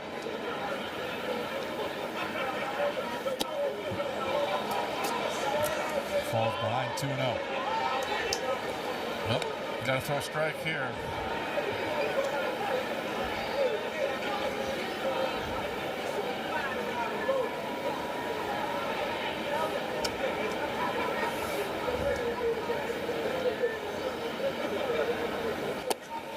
And he does just that. Nice changeup, 2-1. You see the grip, wide split of the fingers. The ball went straight down. Why would you want, I'm up here 2-0, would you want to swing at a changeup down the way? It might have been low. I think it's one of those, Keith, he just sold out, right? He's going to swing no matter what. Try to hit a 3-run homer.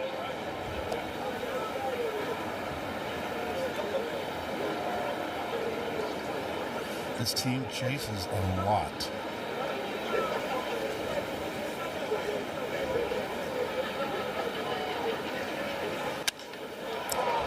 Shot into right field. Going back is Beatty at the track at the wall. It's over his head. The runner had a hold up at second, but Perdomo now being waved around third. He'll score the tying run. It is a pinch hit RBI game time double for Moreno, and we're all knotted up at one apiece.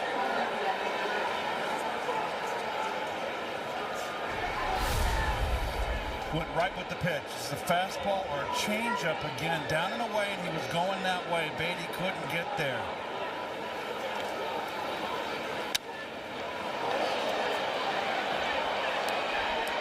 One out and we're tagging up. I don't get that. I do not get that. You've got to be halfway, more than halfway, and the runner on first has got to be around second base. Infield in now for Alec Thomas. Ground ball right to Vientos. He comes home with it, the bounce throw, and they can't make the play. The Diamondbacks take the lead as Fernandez slides home safely. It's 2-1.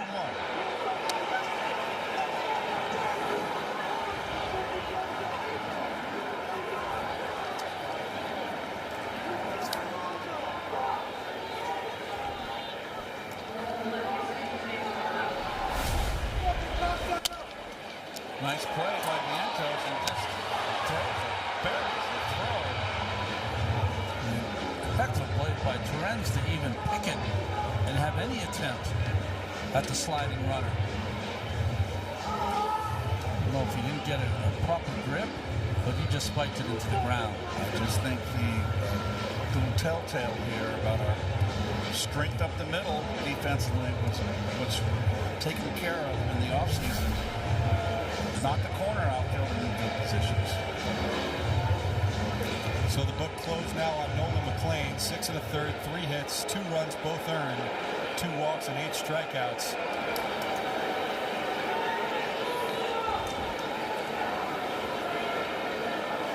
Runner on contact here. It's a good pitch. Sorry. We're going to show it now on contact. Good jump right there. It's a young player. Well schooled. Nice slide, too. Tim Tawa with runners at the corners. That's down 2-1, drops the punt, and that goes foul. Arizona's one of those teams. They will run that, especially down in the order, that safety squeeze. If you get it down, the runner in third will come. But you only can use it once. It's got a surprise value to it.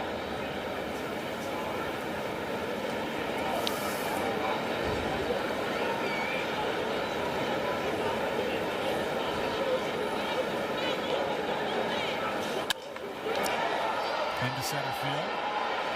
Robert there. A runner tagging. And no throw home. So a sacrifice flying an RBI for Tawa. And the Diamondbacks take a 3-1 lead here in the 7th.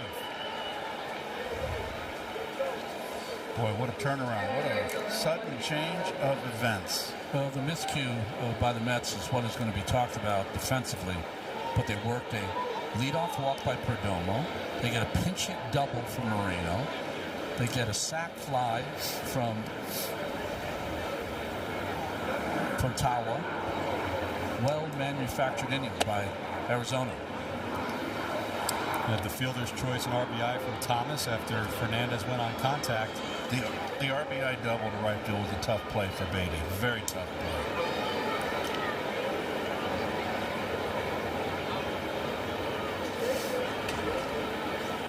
Yeah, you're right, Keith. For an experienced right fielder, that would have been a tough play. You know, he didn't get there, so that was, you know, if he was there to make the catch, yes, but he wasn't. He didn't get it. It just was out of his reach.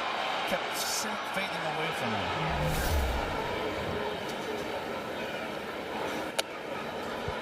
I mean, that ball was well struck. That's off opposite field, off the wall.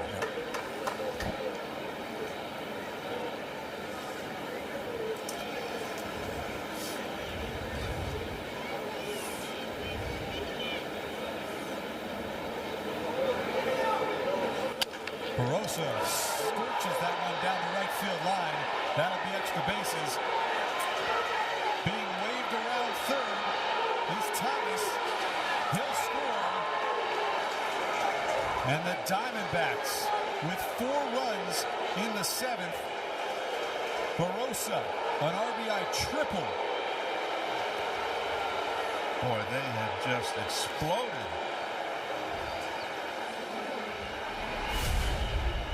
Well, he got the barrel out, RJ. Ooh. He's a bullet down the line and just buried as far away from Beatty as you can get.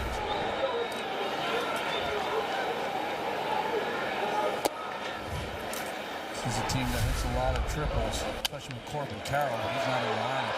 Thomas has got a lot of speed. Yeah, he's digging.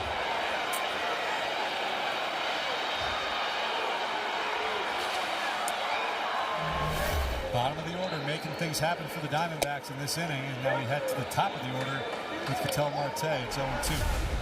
Let's see when the pitch. Did he get it inside? He did. He just got the barrel out.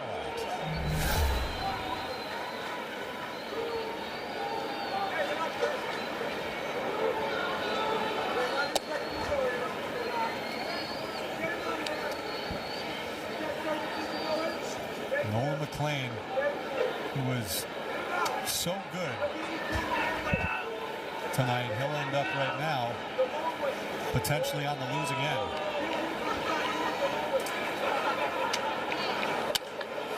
That ball right to Simeon to end the inning, but not before the Diamondbacks score 4 runs to go up by 3 mid-7.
But beautiful view of the big city. We got to the bottom of the 7th inning. Mets trailing the Diamondbacks 4-1 after Arizona scored 4 in the top half of the inning. Next up for the Mets, the Athletics come to town. Here are the probable starters, presented by Prevagen, Clay Holmes, and JT Ginn tomorrow.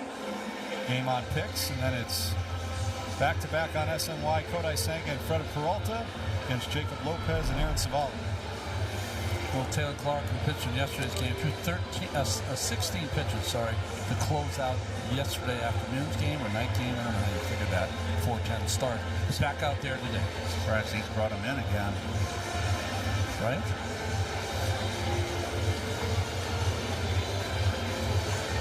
Final line for Eduardo Rodriguez, 6 innings, 5 hits, just 1 earned run. That solo shot in the first inning by Luis Robert Jr. Walked 2, struck out 3. ERA through 3 starts, half a run. Good pitches there, Steve-O? Pitches 102. Evo 102. Hey, how about this? 2 pitchers throwing 100 pitches. Nolan McLean with 100, Eduardo Rodriguez with 102, and now the Mets go to work on the Arizona bullpen. Luis Torrens up right now. Jared Young on deck, set to pinch hit for Tyrone Taylor. Gabriel Moreno, after that big pinch hit double, back behind the plate.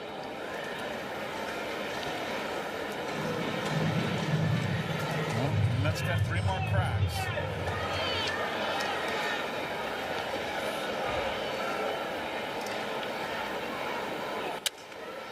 Off the end of the bat to the right side. Tel Marte sweeps and he tosses. And there's one down.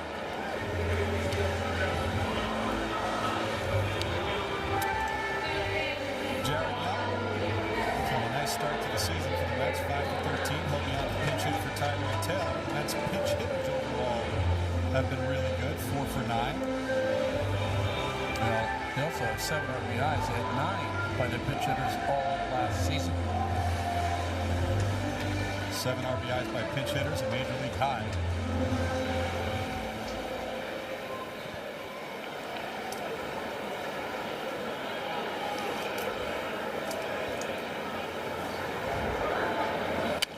First pitch swinging right to Vargas. Takes it himself, and there's 2 away. Vargas is used to Eduardo Rodriguez on the mound, so he sprints over there to take everything, even though Vargas is there. Francisco now with 2 away. 0 for 3 tonight. Grounded out twice.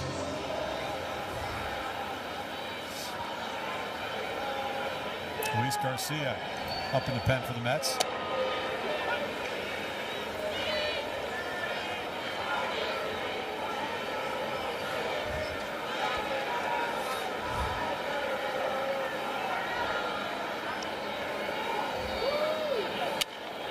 And that one dumped in for a base hit.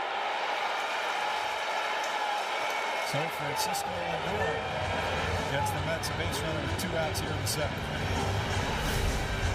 Got jammed a little bit there.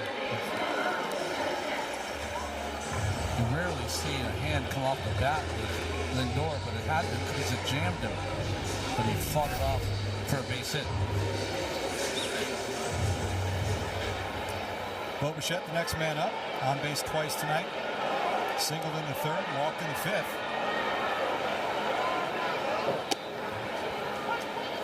Takes a slider for strike 1. And that big right side of the infield open for Bichette. Just want to keep the ball, the line moving, get Robert up there. A 3-run home run, and you're back in the hunt. You're tied up. Bichette falls behind 0-2. He's 3 for 5 in his career against Clark. 1 home run. Bo still looking for his first home run in blue and orange. Quick throw over and just get it back as Lindor.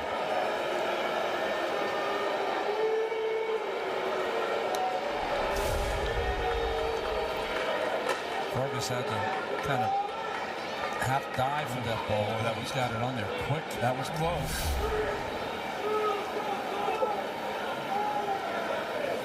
Nice block.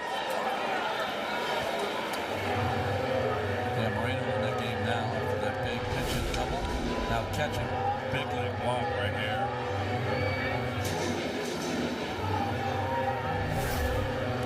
Moreno for Arizona, kind of the same boat as Alvarez for the Mets.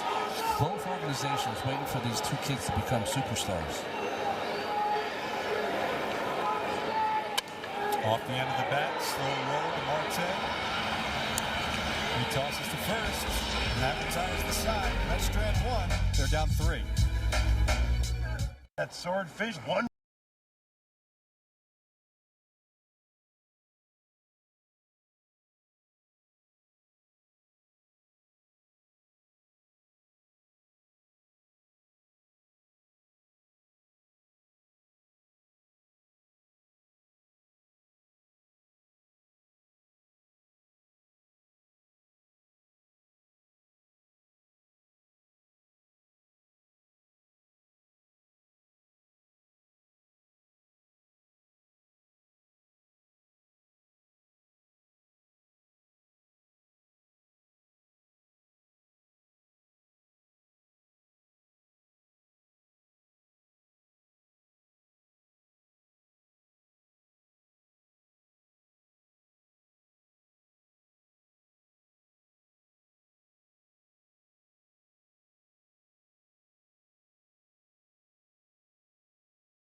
of the season after postgame. Well, the biggest series these two teams have ever played came in the 1999 NLDS. There's Fonzie and Ray Ordonez, the big unit, Randy Johnson, Luis Gonzalez, Greg Swindell, the lefty. And there's the big hit right there. Todd Pratt. The Hulk. Tank. the walk-off winner by Todd Pratt in Game 4, 10th inning.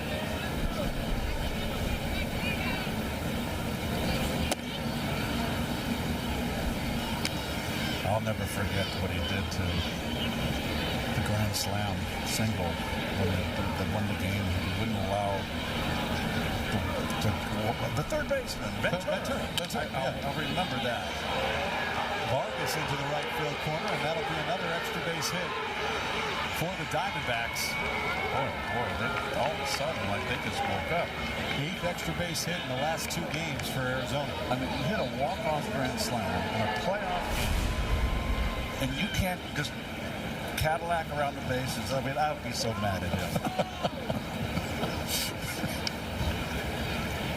Arguably more famous, though. Yes. That's actually a really good point. You know, that lives forever more than anything because of the fact that it was a Grand Slam single. This is a 3-run ball game. From a Perdomo's and the Arizona point of view, I'm either got to drive him in or I got to advance him to third. It's a big run out there. Move out of the way of that one. We saw Jared Young in left field. The pinch hit for Tyrone Taylor in the bottom of the 7th. Stays in the game.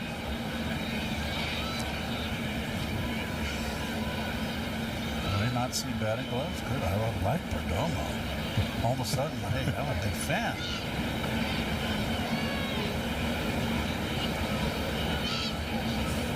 No batting gloves and no tape either. You see, there aren't a lot of guys without batting gloves these days, but you see them tape up areas usually at the fingers where their blisters have formed.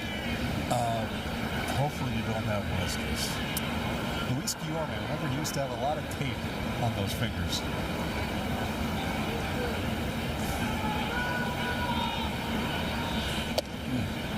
And it's 3-1.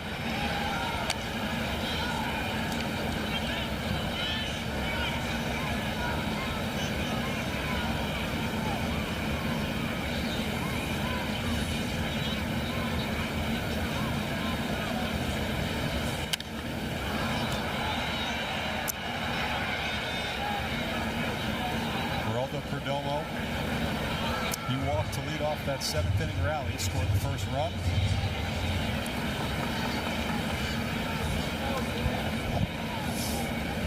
And here's the payoff from Garcia. That'll reach the seats, and we'll do it again. Well, Perdomo last year turned himself to one of the game's best shortstops. He's gotten off to a slow start, though, here.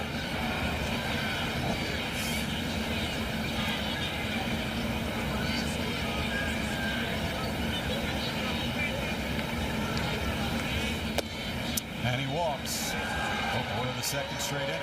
So 2 on here in the 8th inning. Let's now check in the studio. Post-game preview presented by Mercedes-Benz. Gary Apple and Todd Zeal. All right, Steve, plenty of Nolan McLean discussion on the way on the post-game show. What did you make of his night? Well, he's on the short end right now, but don't forget about Eduardo Rodriguez for the Diamondbacks. He matched the pitch or pitch. He did pitch well as well. We'll see you guys coming up. Mercedes-Benz post-game live. Steve. All right, guys, thanks so much. Arizona threatening again here in the 8th. 2 on, nobody out. Adrian Del Castillo takes strike 1.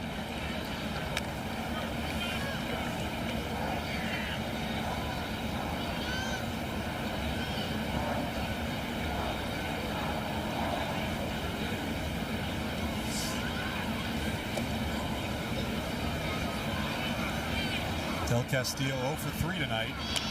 2 strikeouts.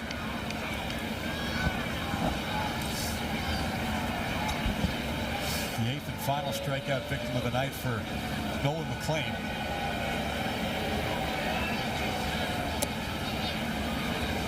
And it's 2-1.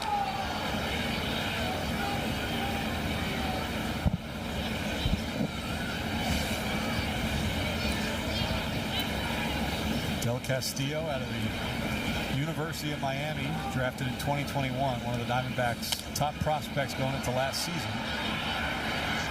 Played 44 games with Arizona last year.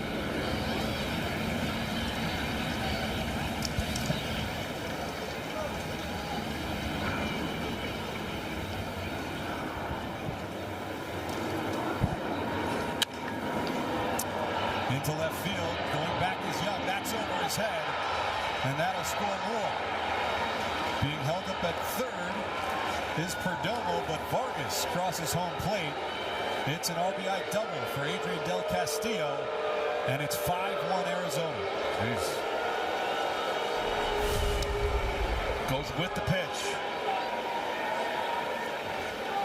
And in a little bit too shallow. Young, it's over his head. Good base running here by everyone. Yes, that's what Perdomo should have done in the other inning. But Perdomo does a nice job here. Watch Yes, getting out to second base. Now you missed it. Well, he was threatening, but held up there. Right. No outs. Boy. It's like two different teams, right? Boy, they just like, they were like sleepwalking through the first six. Richard Lovelady getting warm in the Mets pen. Boy, did they wake up offensively. Well, McLean dominated for most of this night. And the Mets bullpen, we talked about it right off the top. The Mets bullpen had been so good early this season, but faltering here tonight. Well, you got to give some credit to Rodriguez keeping them close, as McLean was dealing. Not entirely in on the infield. Corners are in. Still nobody out for Jose Fernandez. 2 in scoring position. Mets down by 4. This is an at-bat where you can break the game open. Fernandez is the only guy that was able to figure out McLean. A double for the first hit and a single that knocked him out of the box. One of 4 doubles tonight for Arizona. And Fernandez behind 0-2.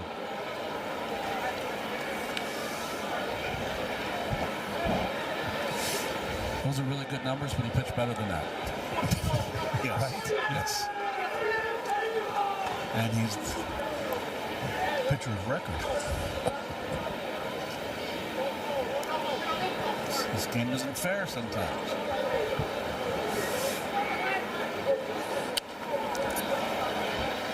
That'll reach the seats.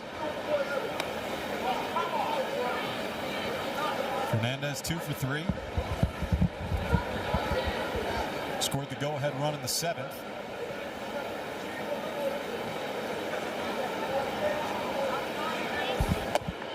And he takes it low and inside.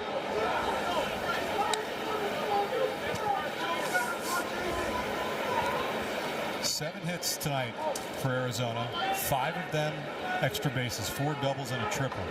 They've got 9 extra base hits in the last 2 games.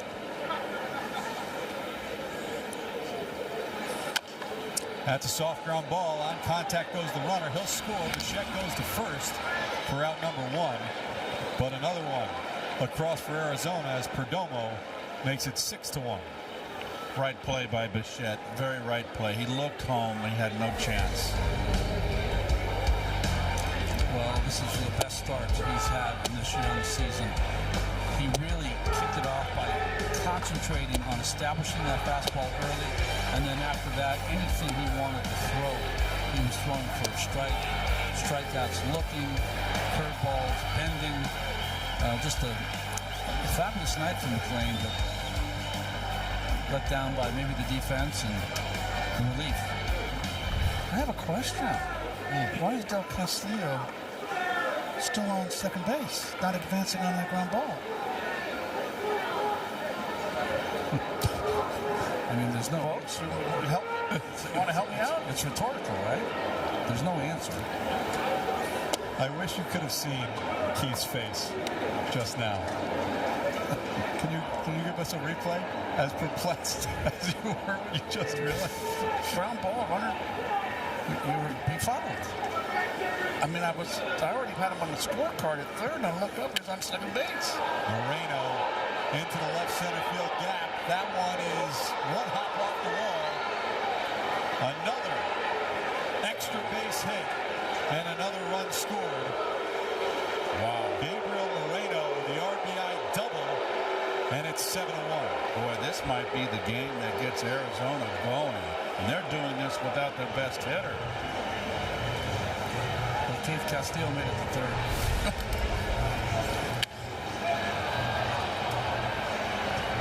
Coming in the pinch hit, you end up with 2 doubles and 2 at-bats. On top of the plate, Moreno.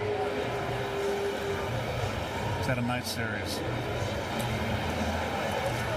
Well, that's going to do it for Luis Garcia. Richard Lovelady coming on. Mets down by 6. Password.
Well, it was cold before, but it just feels a little bit colder now if you're a young Mets fan. Arizona's exploded for 7 runs in the 7th and 8th innings, threatening for more. I got my hand warmer out. And finally, it's just getting cold.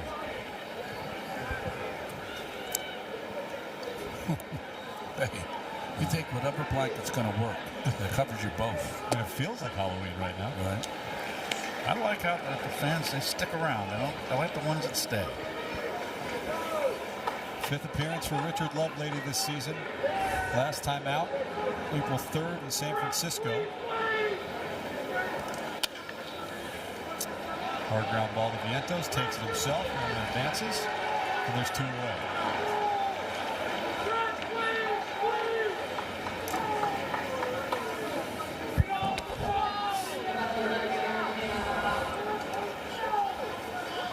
Wow. It's a tale of 2 cities, this game. My gosh. Right?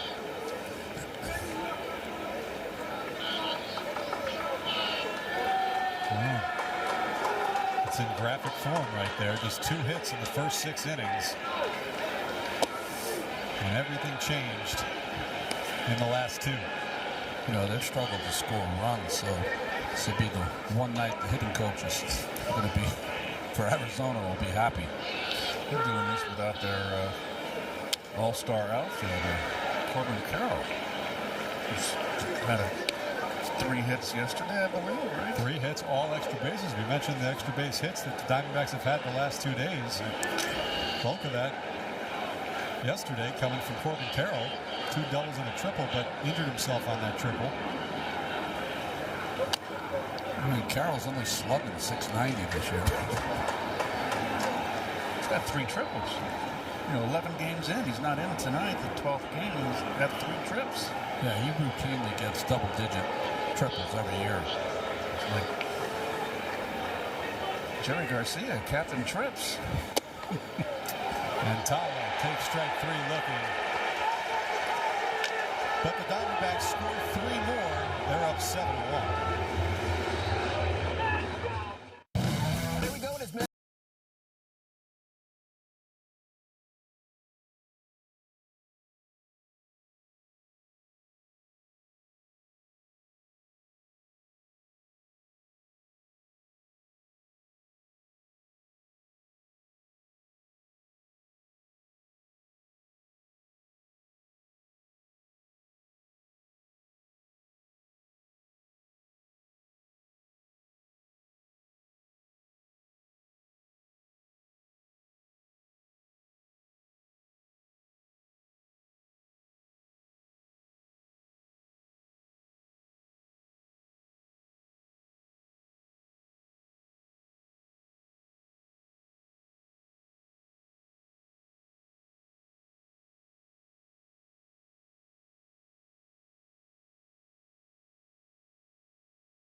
have blown this one open. 7-1, 7 runs scored over the last 2 innings. New pitcher for the Diamondbacks is Taylor Rashi. So tonight, not going as well for the Mets as it went 40 years ago tonight. You guys know what 40 years ago tonight was? Or 40 years ago today? 86, gone. It was opening day. The 86 season. Did we win? We did win. I want to quiz you guys. Was it the Pirates? It was the Pirates. We lost 2 out of 3? I don't know about that, but you did win opening day. You won 4-2. Keith, do you remember your day? I probably had a good day. You had a good day. You've never had a bad day. I always had a good opening day in New Orange and Blue. You and Ice Cube never had a bad day. 2 for 4, 2 ribbies. Doc Gooden pitched a complete game.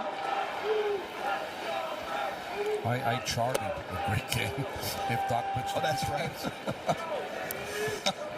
Do you remember by any chance how that game opened? The opening festivities with the Pirates? No. In Pittsburgh. Ronnie? Oh, it was in Pitt. In Pittsburgh. No. So it began with the Pirates parrot parachuting into the stadium. And the head portion of the costume fell off. That's funny. He parachuted in. Parachuted in. Wow. So you guys had multiple parachuting incidents that season, right? That's right. Point. Michael Sergio in the 6th game of the World Series. I think that we beat the Pirates that year 18 out of 19 times. Very close. 17 out of 18. We played 18 in division. So that was Jim Leland's first year as skipper. They went 1-17 against you guys, 64 and 98 overall. It was a very young Barry Bonds and Bobby Bonilla, Jose Lean, Chico Lean. Robert goes down swinging for the first out of the year. R.J. Reynolds. R.J.'s a nice player. Yeah, he was. Who was Drayback with the big curve? Had a great curve. Van Slyke wasn't there, right? Who was the big, tall left-hander? John Smiley.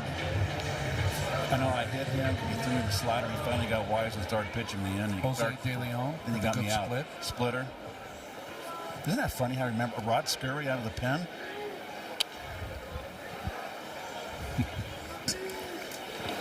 It's funny how I remember that. I'm always blown away by the things you guys remember. I think Jim Morrison was their third baseman. That's right. Not the Doors guy, but yeah.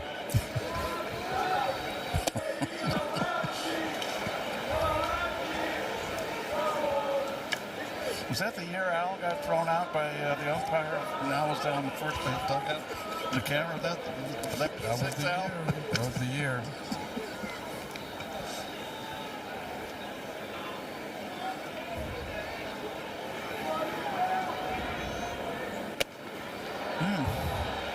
Back-to-back strikeouts to start the 8th for Rashi.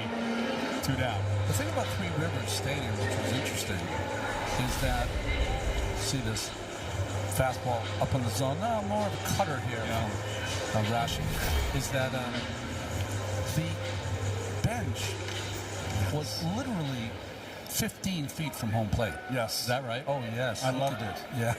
Because I could... All the benches were closer to home plate. The dugouts, I should say. And with baseball wanting to make the stadiums, the new stadiums, with the box seats behind home plate, more of them. So now the dugouts are further down the line. I would not like it. It's a right angle looking at the pitcher throwing. Where I used to like to get behind him. I could see the pitch almost. But you had to be awake on the bench because they didn't have any railing. Right, I was going to say there were no railings, right? On the level of the field. That's where they caught me smoking the cigarette in that infamous... No, not you. You don't like that photo. I was in a bad mood that day, and I wish I'd never done that. Let your guard down. I was being very immature. Yes, rebellious. Take that NFL. I mean, MLB. Simeon lines out to short, and it's a 1-2-3 inning for the Mets.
Prime. Tonight on the Sports Night, Thursday's Major League Recap. The Islanders fighting for their playoff lives, and the Knicks, Celtics, possible playoff preview. It's all coming up on Honda Sports Night tonight after postgame, only on SNY. Well, you know, Steve, I read those notes, and I think I remember I read them yesterday. I think they're yesterday's notes. What? What happened on opening day? Hold on a second. They're yesterday's notes. I knew that. They're yesterday's I just want to let you hang yourself. I'll let you hang let you hang out to Wait dry. a second. Oh, my gosh. All right. Happened yesterday. Via culpa, one day late. So it was 40 years ago yesterday that the Parrots had fell off. And that I got 2 for 4. That you got 2 for 4. Wait, let me look at this. I think the most amazing part of that story is Keith read the notes.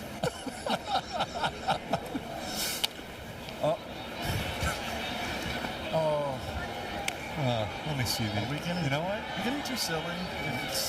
No, I don't think we are.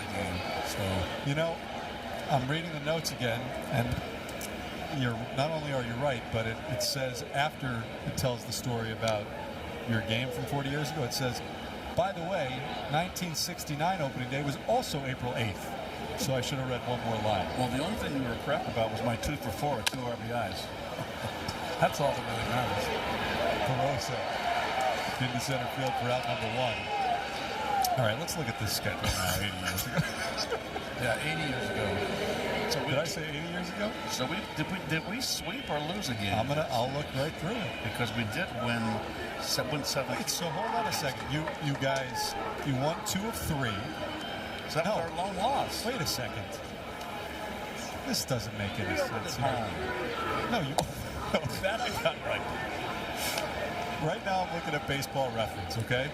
The game-by-game schedule, it has you opening in Pittsburgh on Tuesday, April 8th.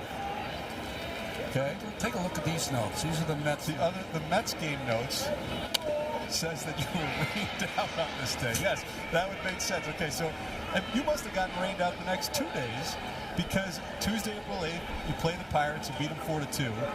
No game Wednesday, no game Thursday, and then you're in Philly on Friday.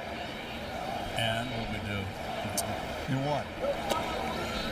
Well, we didn't lose too many games, Oh, you lost the next 3 after that. Yes, we did. Then we went to St. Louis, right? Went to St. Louis also for a game. What happened earlier this season? Yeah, we were on the road forever, which was always a little. I don't remember it that way. No. You were home. I should read through before speaking. So you were home for a single game against St. Louis on Monday, April 14th, then didn't play again until Friday, April 18th. Wow, just the weather. Must have been weather, yeah. You don't remember that at all? I do not recall that. And then you did go to St. Louis, by the way. You're right. You went to St. Louis at the end of the month. 4-game sweep. How can we ever forget that series? The funniest part, as we're speaking about it, is how late the season started. Yeah. Right? Considering that the season started on March 26th, or 25th maybe, with the Yanks playing on Wednesday. All right, 2 away here in the top of the 9th inning. Ildemaro Vargas, the third batter up. Well, I hope you folks out there enjoyed that little interlude. I didn't. I just have no recollection of that. All that rain.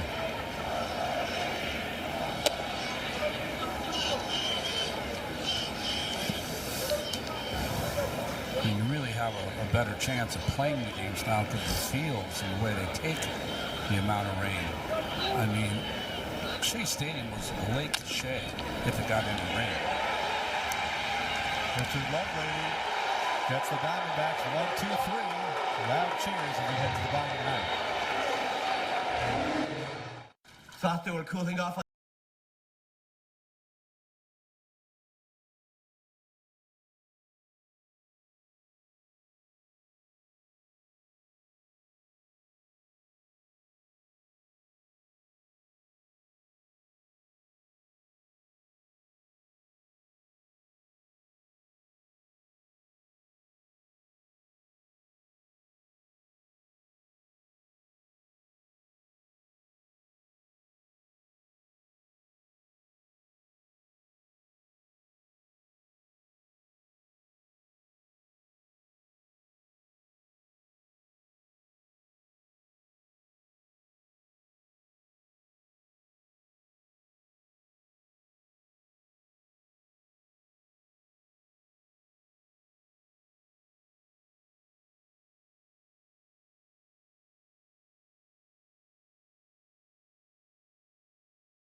logic and Crohn's and UC combined.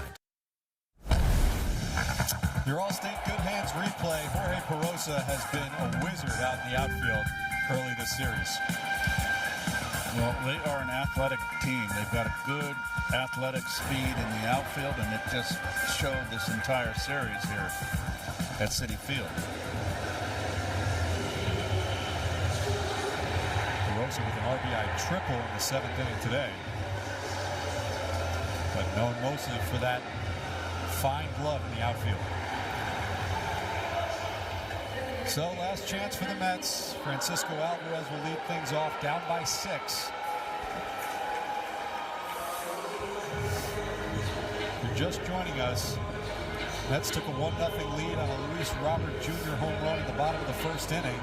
And for a while, it looked like that was going to hold up. Nolan McLean was sensational tonight.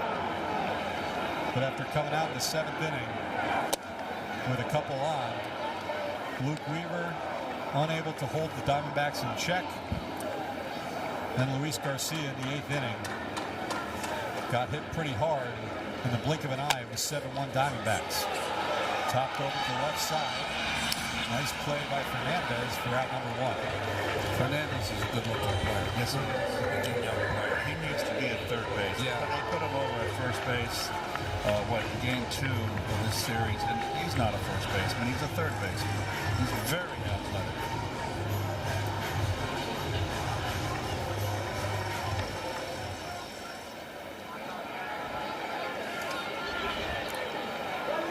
Here's Brett Beatty. Beatty 1 for 3. Takes strike 1.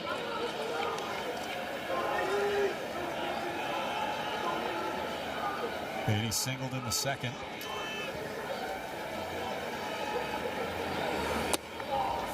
This is the kind of game right here, Steve, where as a hitter, you're down 7-1. You don't want to give up this at bat. You've got, whether you've got no hits, 2 hits, 3 hits, you want that base hit again, that last at bat. And how do you do that? Bear down. You do it when the game's sort of over. You bear down. You bear down. You just don't. You don't give in to it? Pete Rose told me that when I was a young player. You got 2, you want 3. You got 3, you want 4. Always be greedy. Well, Beatty goes down swinging, and the Mets are down to their final out. So what you're saying is you just don't give in to the normal human thought and reaction. That would be, this game's kind of over. Get him tomorrow. You just don't give in to that. That's not easily said, maybe harder to do. Gotta appreciate these fans that are hanging in. Cold night, and it's turned into an ugly night. And this kid, short sleeves. Yeah, kids don't get cold. I never got cold. Now I turn 60, I'm cold every day. I mean, look at that. That should do it. Ground ball to short. Luis Torrens thrown out. 6-3. And that'll do it. Diamondbacks explode for 7 runs late. And they defeat the Mets by the final score of 7-1 to take the series. Well, McLean is the pitcher of record, goes 1-1 and was really brilliant. Weaver came in and they scored the big inning, the 4-run 7th inning, and was the difference in the game. They just belted the ball. The Diamondbacks just came to life. Lots of extra base hits. Yeah, Barossa with the big triple, but don't forget about Eduardo Rodriguez. He kept them close at 1-0, giving this Arizona team a chance to come back. Here's your game summary. It was a great pitcher's duel for a long time, and also have to give credit to Gabriel Moreno coming off the bench, pair of doubles. Final score 7-1. Diamondbacks improved to 7-6. Mets dropped to 7-6. New York Mets baseball on SNY is brought to you by Hyundai. Test drive a new Hyundai today, only at your local Hyundai dealer. By Spectrum. It's internet, mobile, and streaming TV, all from one place. By Tunnels to Towers. Donate $11 a month and amplify your impact with a car or land donation at t2t.org. And by Infinity. Experience their luxury SUV at your local retailer today. Once again, the final score in this one, Diamondbacks 7, Mets 1.